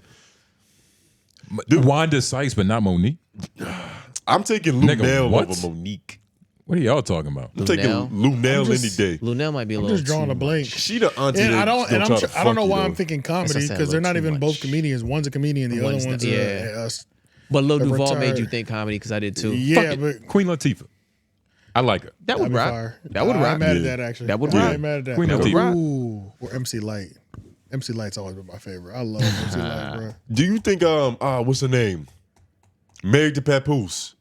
Remy Ma. Is she not old enough? She ain't gonna rock in that space. She's not old enough, and with she them. just, we think she was cheating on Pat. I don't believe that. I do. I don't know what I believe. I don't believe that. Pat was also doing too much. Like he was worshiping her a little too much, and women don't like that shit after a certain point. Like You on that pedestal, especially a bitch like Remy Ma. the pedestal shit. I'm about to say, nigga, I would fuck Remy Ma, nigga. Yeah, I'm not. Yeah, I mean, I'd fuck Pat Pooch, bitch. Shit, nigga. Definitely rap some bars about it, nigga. You crazy? He's willing to crash out over that one. He probably had the best week ever. Fuck Remy Ma. Can we get a picture of Remy Ma? Yeah, just for visual reference. She really glowed the fuck up though. We don't go episode without objectifying at least one. I know they're gonna kill us one day for this shit. Nah, they know we're grooming them for it. That's a word. Grooming them like BET. Yeah, that's a bad picture. Nah, that she kind of look. It like, is what it is. She look like BoJack Horseman right there. She's a lot finer than that. You see the one right there, right BoJack. over your cursor. Yeah, right there. That's perfect. No. What's wrong with you? That's better. Now this is you've done this. You've done this. I haven't put any of them on the screen. I get First what of you all, mean. the I get titties what are plumper. Her face looks more natural. she's She look like Michael Jackson in She has the an picture. extra 25, 30 pounds. Tony, that's a studio picture. I don't think that's bad. That's not an in-frame picture. Wait a minute, what's going on here? She's got like 4 She different lost weights. some weight. Yeah, she lost some weight. She's looking good. That's not a But you know how certain. But yeah, you know. to end that though, yeah, I'm fucking with Stephen. Click A. that one. I'm Click the fucking one you with- was about to click. I'm fucking with Stephen A. Smith's. His solo ventures. Yeah, that's a for good. sure. That's a great picture. Too bad it's blurry, nigga. Yeah. I'm really imagining what's there. But it has some flavor to it.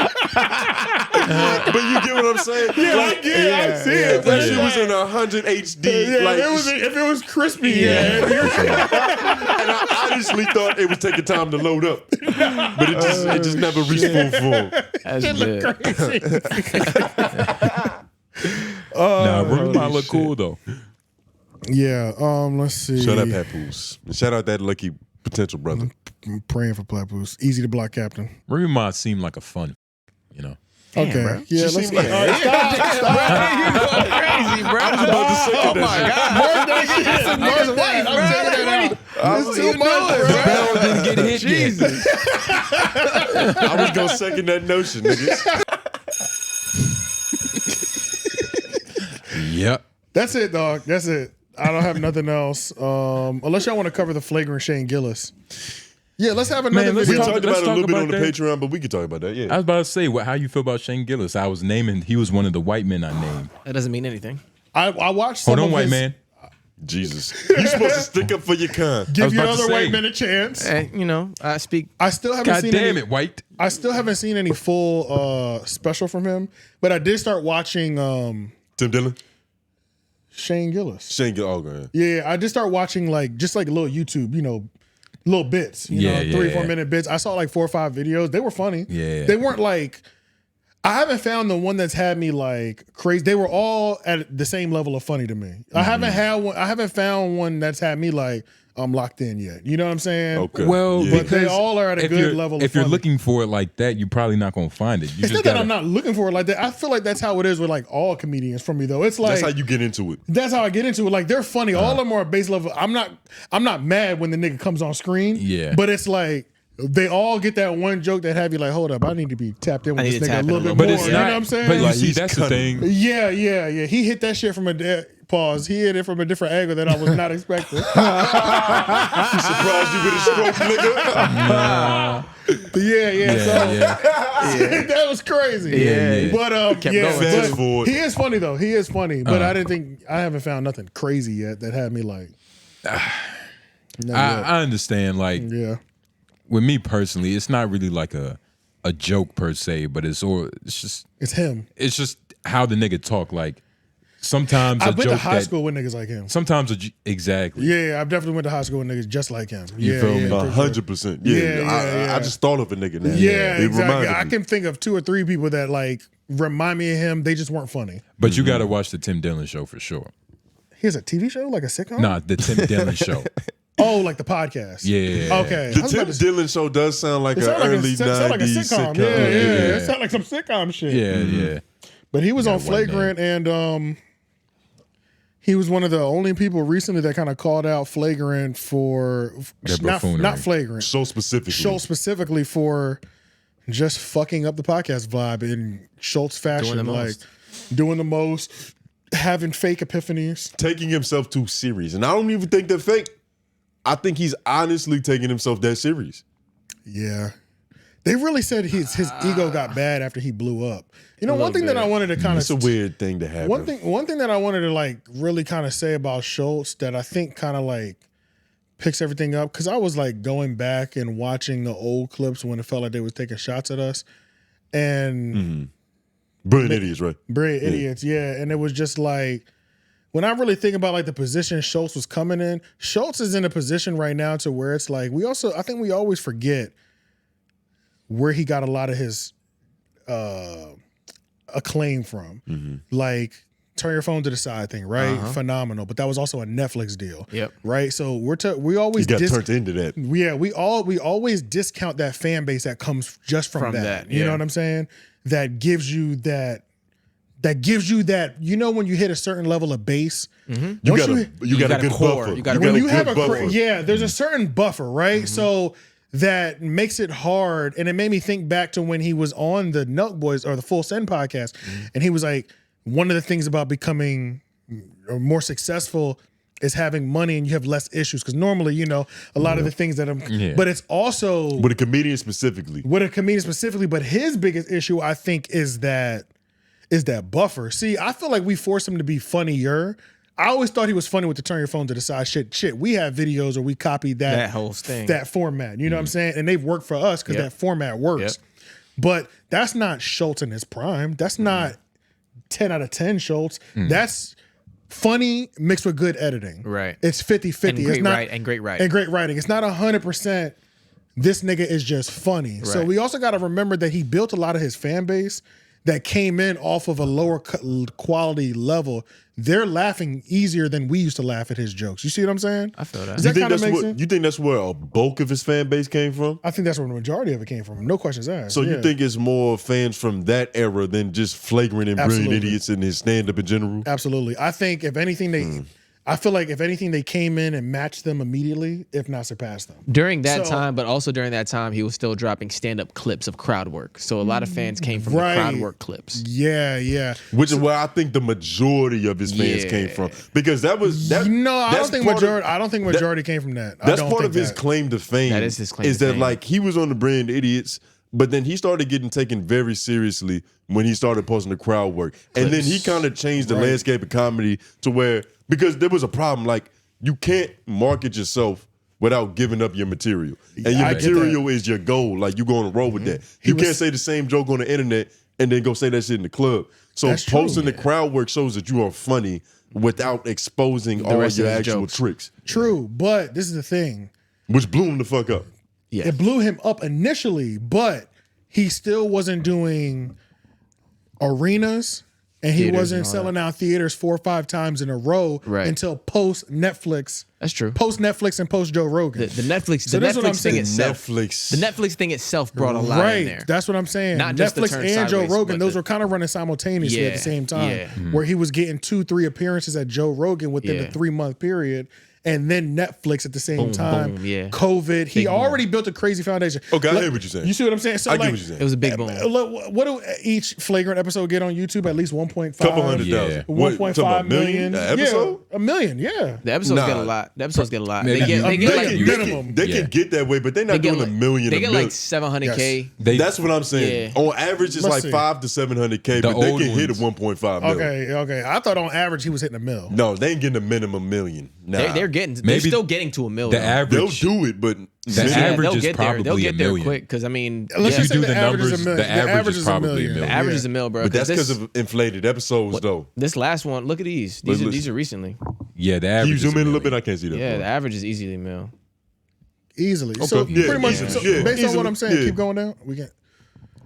Taking a big dump on these niggas. Yeah, for sure. Andrew Schulz. They're doing good numbers. I'll say his average is shit. I'll say It might be 1.5. I'll say his average is 1.5, and I'll say out of that 1.5, 60-40 of them, 60% of them was that Netflix.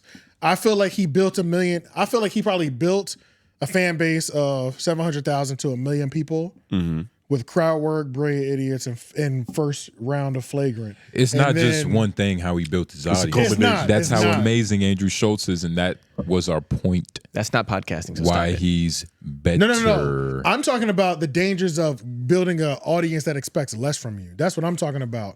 And so don't let these numbers fool you. I'm talking about you can have bigger numbers, but these bigger numbers might give you lower expectations. And because the bigger numbers of your fluffer is so big, your expectation for greatness doesn't have to be as high. I hear exactly what you're because saying. they'll expect because they'll get this. I'm getting 1.5 average anyway. No matter what. Whether So whether I do something groundbreaking or I flop. Exactly. So I think I'm going crazy So because all these shitty ass jokes that I'm doing, all this OD, me not getting better at interviewing at all, like actually declining because you did great interviews in that other At the studio. beginning, yep. So actually declining in skill set in terms of like interviewing people, and some people will say overall jokes and shit like that. Yeah, but the logic of what you're saying is true. But Yeah. I think more so what's happening is that he thinks he's getting better because of the increased success. Exactly. But Right. I think if he was really exposed to the fact that like the numbers are up, but the quality of It's what you down. do is down, Yeah. he would double down on trying to get better at this shit. He would, because I he's just all think about the art. I think he's in a sort of state of delusion to where it's He's like for sure in the state of delusion. he's in the right state now. of delusion, but I think he's a pure enough artist enough to where if he snapped out of that, he'd be like, "Oh shit, It let me depends. turn this on." I didn't really do a deep dive, and I've watched videos like the video that you sent me with the Shane. Too lazy to try. Too lazy to try. He's Shout done, out that good brother. He's done videos on Schultz ego. And I was like, damn, this nigga is kind of like a fucking monster right now. Like, in terms of just like, what are you doing? You know what I'm saying? Like, He's this lost ain't- the balance. Yeah, this ain't the same person that we were bought into initially type shit. You know what I mean? Yeah, because he's not poor anymore. But we do have to allow him to grow, but it should be done a little differently. Can we let a nigga be rich for 10 years and then But that's why I say kept something saying- that's about why I this? said- Lose it all. Bill Burr said, when your friends get rich, he gives all of them a 3-year thing. So if they don't change after 3 years, I just saw that. That's if they don't change after 3 years, then But that's a who they good rule really though, are. because it's like, bruh, What you year gotta would let we- a nigga What year get would we his. say we're in year 3 now? For Schultz. Turn your phone to the side was COVID 2020. That was COVID. Yeah. We're in year 3 right now. Yeah, that's true. Who do you think? Trash. Yeah. But that's why I kept saying this is actually we really gonna find out after he drops this next special. We gonna find out. He's working on. Oh yeah, he's touring. The so he's life working on it. tour. Yeah, This yeah. is literally the sophomore album. That's where you figure out whether or not you going, which way you going, kind of. You know what I'm saying? We gonna see the trajectory, but Yeah. who do you think amongst the cast members, amongst the other mics on their shows, who do you think has the bigger echo chamber? Because Andrew Schultz has gigglers, like live gigglers that like even if what he says isn't that funny, They just like, well, they're just gonna go with it. They're Well, gonna these be niggas so don't. These theatric. niggas are enablers too. Yes. But I'm saying, who do you think is worse? Like, who do you think has like whose co-hosts are worse when it comes to that? What do you? Okay, I'm trying to figure out what you're saying. Because I feel like Joe Budden on the Joe Budden show. Okay, I It's see what very you're saying. blatantly obvious that Joe's the top guy, which isn't bad. But Right. there's often not a lot of pushback, and when there is, it's almost strategic. Out of like, yo, y'all niggas just be glazing them the whole episode.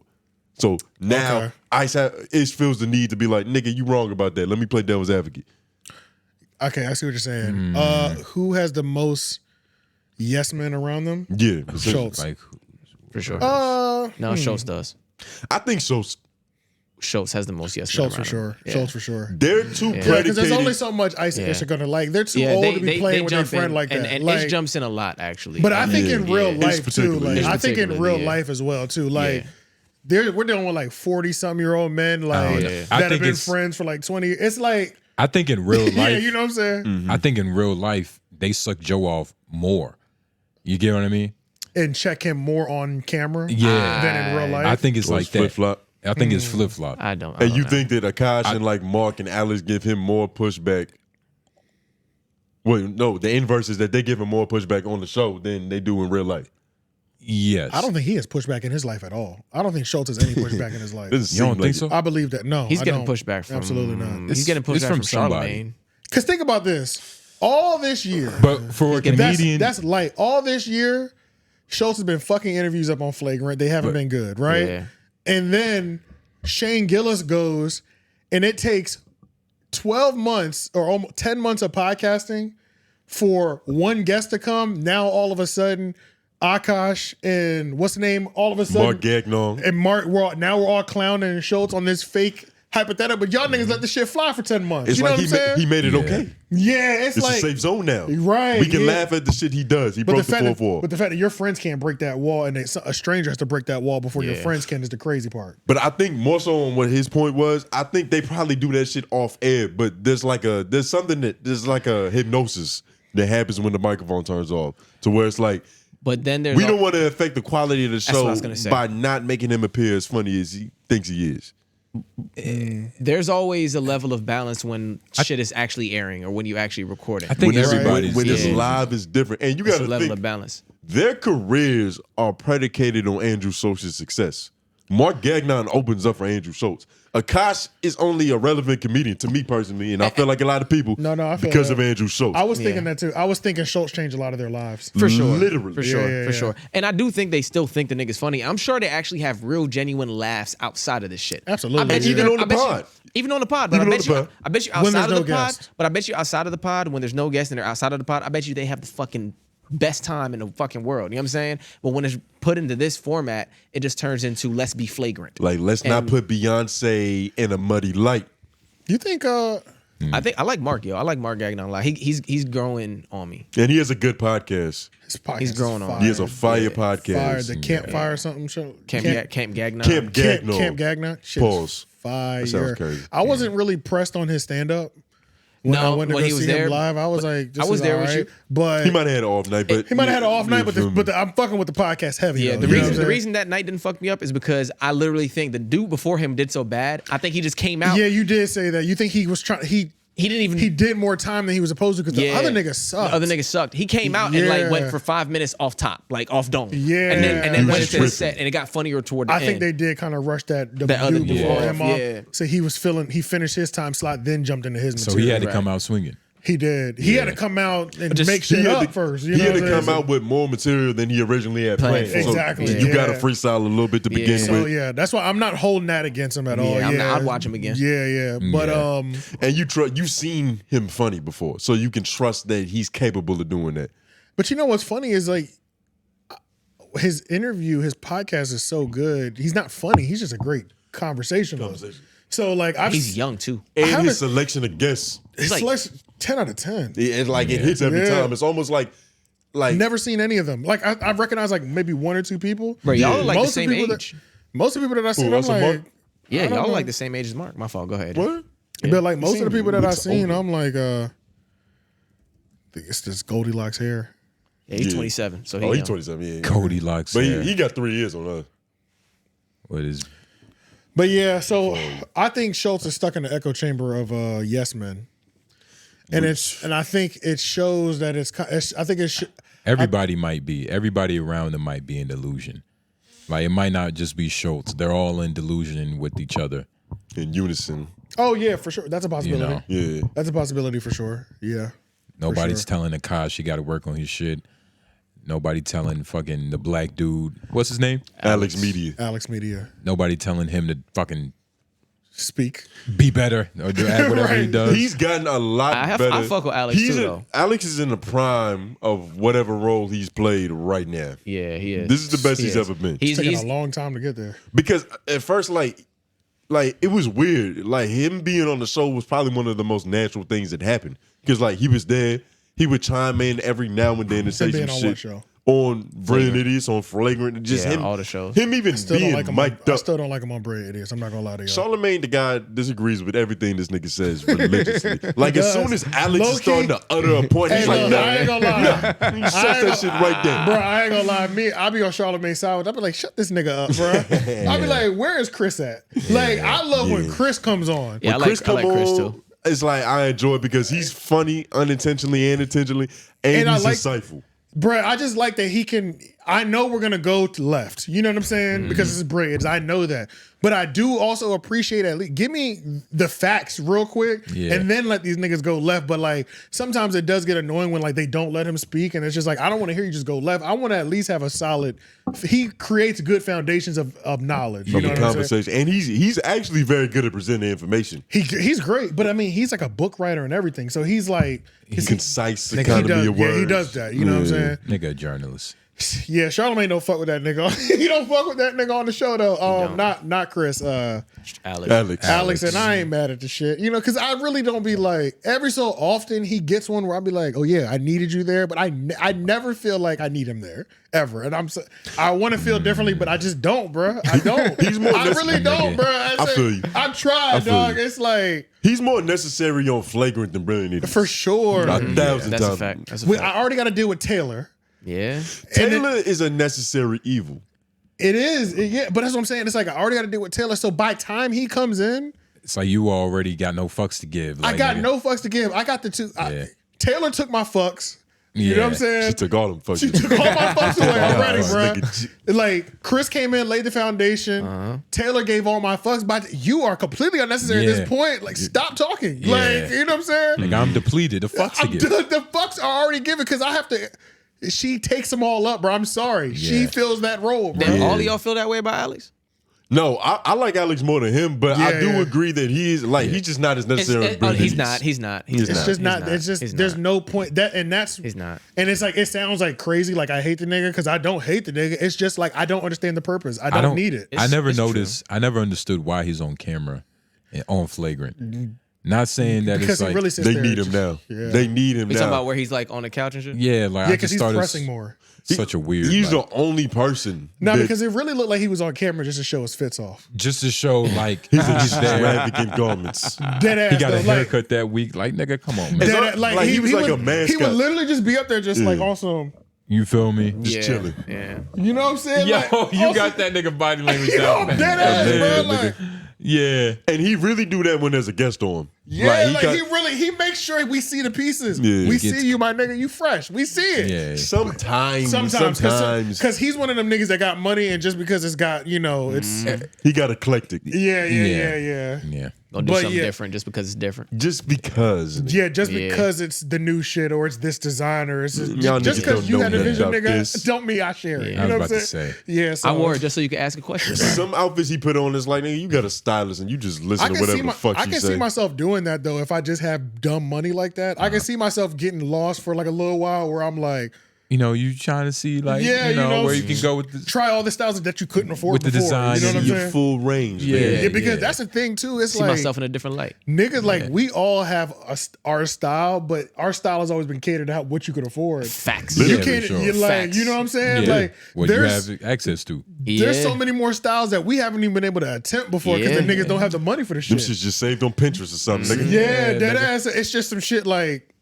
I would have put it on, but I didn't even know. Niggas don't even have like that's not the even mental capacity. That's what I'm for saying, that. bro. Yeah. So it's Don't like have the text I can see bracket. myself getting, especially if niggas start getting bread like that, where you can spend thousands at a time shopping. Yeah, I can see a nigga just kind of losing himself. Facts, because it's a lot of shit right now I don't even know exists. There's a shit ton of stuff I don't know exists. Yeah, for sure. That's why when they threw the Mary hat stigma thing on Joe Budden, I was like, all right, he getting more money now. Okay, the Joe nigga. Budden Like, shit that's funny though is like they do fit checks, but they'll post the item or the picture, and then they'll put how much it costs. where you can buy it. They be doing that It's shit funny. on Reddit, It's funny. crazy in the Joe Budden Yeah. Reddit, and I be like, these outfits are expensive. Yeah. Like Joe's, Even on like pajama day. bruh, pajama day, pants $1,200, shirt $700, hat $900. I'm like, what the? It's crazy. Fuck, Socks dog? $500. I've seen some cheap ones too, though. $2,500. Like, I've seen some cheap ones too, though, where they post when the fit ain't really hitting. yeah, Carhartt, every so often you get a $45. cheap one, Yeah. and it's like, but even their version of cheap, bro. It's Like not Ice is cheap. the only nigga that wears like shit that I buy Facts. at my price point. Nigga said the Like, bad. Ice wears shit that he get for free. Yeah. Yeah, which does. I feel him on that. But like, So all the bad fits are affordable. I guess so. But Ice don't be crazy. Ice don't be fucked up like dressing wise. At least I don't think so. Yeah, But they do be roasting that nigga for the sneakers he be wearing because he wears Iversons too much. You can say he I got don't every pair of I don't Iversons in watch the it world. enough to be Like, what like, are you this holding nigga on to? can't. That's some shit You to know get what on a nigga about. But But you yeah, got he- these Iversons for. Yeah, and it's like, why do you have every Multiple colorway? pairs. Talk about Yeah, why do you have multiple pairs. every colorway? So I'm like, what area are you holding on to, nigga? Yeah, And yeah, they're probably so- not dirty, so you know he keeps them clean. and Exactly. shit, Yeah, like- that's one of my biggest things of why I don't think I could be a sneakerhead is because you have to actually clean your sneakers, and I don't want to do that. I fucking hate cleaning I've sneakers. paid people bro. to do that shit before. That shit I've is cleaned my own shit. Like but I'm I've paid glad people that's a before. service now, but that's like dry cleaning. I don't even want to drop my shit off at the dry cleaner. All Like, you gotta do is go to the state fair. Them niggas give you a free sample. yeah, that's true. They'll clean the shit out of They'll your clean the shoe shit. with Nigga, like, I got a little mud in here from walking over there. I was like, I could clean it or I could just go to state fair. That's true. Had them niggas polish it. I had a nigga in the kiosk when the Yup. mall hit me before. Yeah, bro. So Say you got got. He said, nah, I ain't get got for nothing. He was like, yo, let me show you what this shit do. I said, go ahead, pimp. Oh yeah. Somebody got it. Wasn't Lauren. No, sir. White man didn't My get right played my this right time. foot automatically look a lot cleaner than the left. I said, oh, that's some good shit. Oh, so he left you opposite? You got Nah, got. I didn't get got. Okay. I didn't buy shit. Did he clean both shoes? hey, Put a little something on it, yeah. did we talk about Vlad at the Breakfast Club? I put that on there, but we haven't talked about it. Did we talk? We didn't talk about Nah. it. Let's cover that real quick. Vlad went to the Breakfast Club, and he's still on his media tour. Yeah. From solving Tupac's murder in quotations. But he went to the Breakfast Club, and now he's pressing he's pressing the overseas affairs. I'm not going to use the country's names or anything like that, just because that's going to get flagged in the algorithm. Oh, they're gonna try to fact check us. Yeah, put one of those things on there. I don't want to deal with that. So political happenings across the seas. Y'all know what we talking Y'all about. know what nigga. we're talking about. It's You know- all over Twitter. It's all burning over- babies, nigga. Yeah. so he was upset, and pretty much he made this long tweet or this post on Instagram talking about how he's upset that Drake and DJ Khaled haven't spoken on the issues going on in this country. And Why specifically them? Because they look. because they're the largest. Drake is the biggest Jewish person. Yeah, and Khaled's the biggest Palestinian. So it's like, They need a tag team match. bro, it's like, I get, first of all, let's just like talk about how like, How long shout did out, he shout out to think about Vlad. You got a conversation going in the culture because it definitely had people talking. But I don't want to hear none of these niggas. I don't want to hear their don't give a opinion. fuck. It's that, No, Dave nigga. Chappelle had a joke about this. We don't want to hear what Ja Rule has to say about this. You know what I'm saying? Like, y'all see that LeBron tweet? what do No, you what say? you tweet? He was tweeting about, peace to all and everybody. Yeah, So right. you played it safe. You don't even Yeah. have Peace and religion. all good lands and shit. But I don't think. But when what he said. Vlad went to the Breakfast Club, Charlamagne was pressing his ass on that shit. Like, It's ridiculous. pretty much asking him like, "Come on, bro. Like, why do you feel like they have to say something?" You know what I'm saying? Vlad was standing on the point of that's what separates you and that was what makes you become the iconic Prince. Yeah. He essentially said, "What would Tupac do?" Yeah, and it's like not everybody feels that way, bro. But Literally. I don't even like how Jewish is Drake. Like I know, like genetically he's very Jewish, Right, but right, yeah. like culturally in his everyday. exactly. I don't, bro. He's obviously living a nigga life on a regular basis. You know what I'm saying? But I feel like if you walked up to Drake and just, you called him a Jew, he would get Yeah. offended. Oh, for sure. Probably for because the way you said it. But exactly though. But it's like that's what he is. It's like, hey. But this is the thing, like, what does Vlad really want them to say?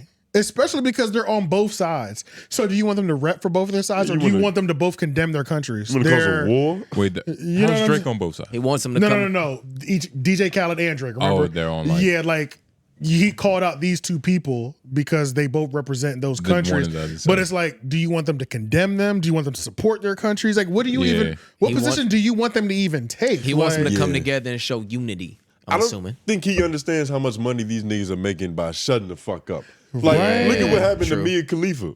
That's her name, right? Mia Yeah, Khalifa. Mia Khalifa. Oh, yeah, they got She dropped. alluded to some thoughts. And they dropped her ass from And Playboy. she got dropped from Playboy, nigga. with a tweet immediately. Playboy. They said, we will no longer be associated and working with the personality Mia Khalifa. because she talking about shit she don't got no business in. Literally. You I know? mean, why- that's kind of her MO nowadays too. This is low-key. geopolitical That is her MO. issues, bitch. It's like, it's like I still she's- never seen her titties, but I hear more about her talking about random shit. Good. You haven't. It's missed that. what year it is. This was back in like 2013. Shut the fuck up. You ain't got years on her titties like That's that. what I'm saying. It was back in 2013. How long has she been doing porn? This No nigga idea. said 2013. You was 13. Yeah, beating my. Yeah. Your mind didn't know what was really attractive, Mark nigga? that for me. I got it, bro. Get out Already of got here, it, bro. nigga. Already got it, bro. Oh yeah, that's definitely. You might have to mark out Pete. That shit was Right. harder than the Right. Yeah, I Pause. said that with a lot of conviction. But yeah, I don't know, man. Vlad, I think Vlad was doing. I don't think he really believe. I genuinely don't believe Yeah. Vlad really believes his positioning. Is Vlad a Jew? He's a Russian. Vladimir. Vladimir. Yeah. That's like a made up movie name, nigga. Like he sounds like a supervillain. So yeah, I don't really believe that he believes.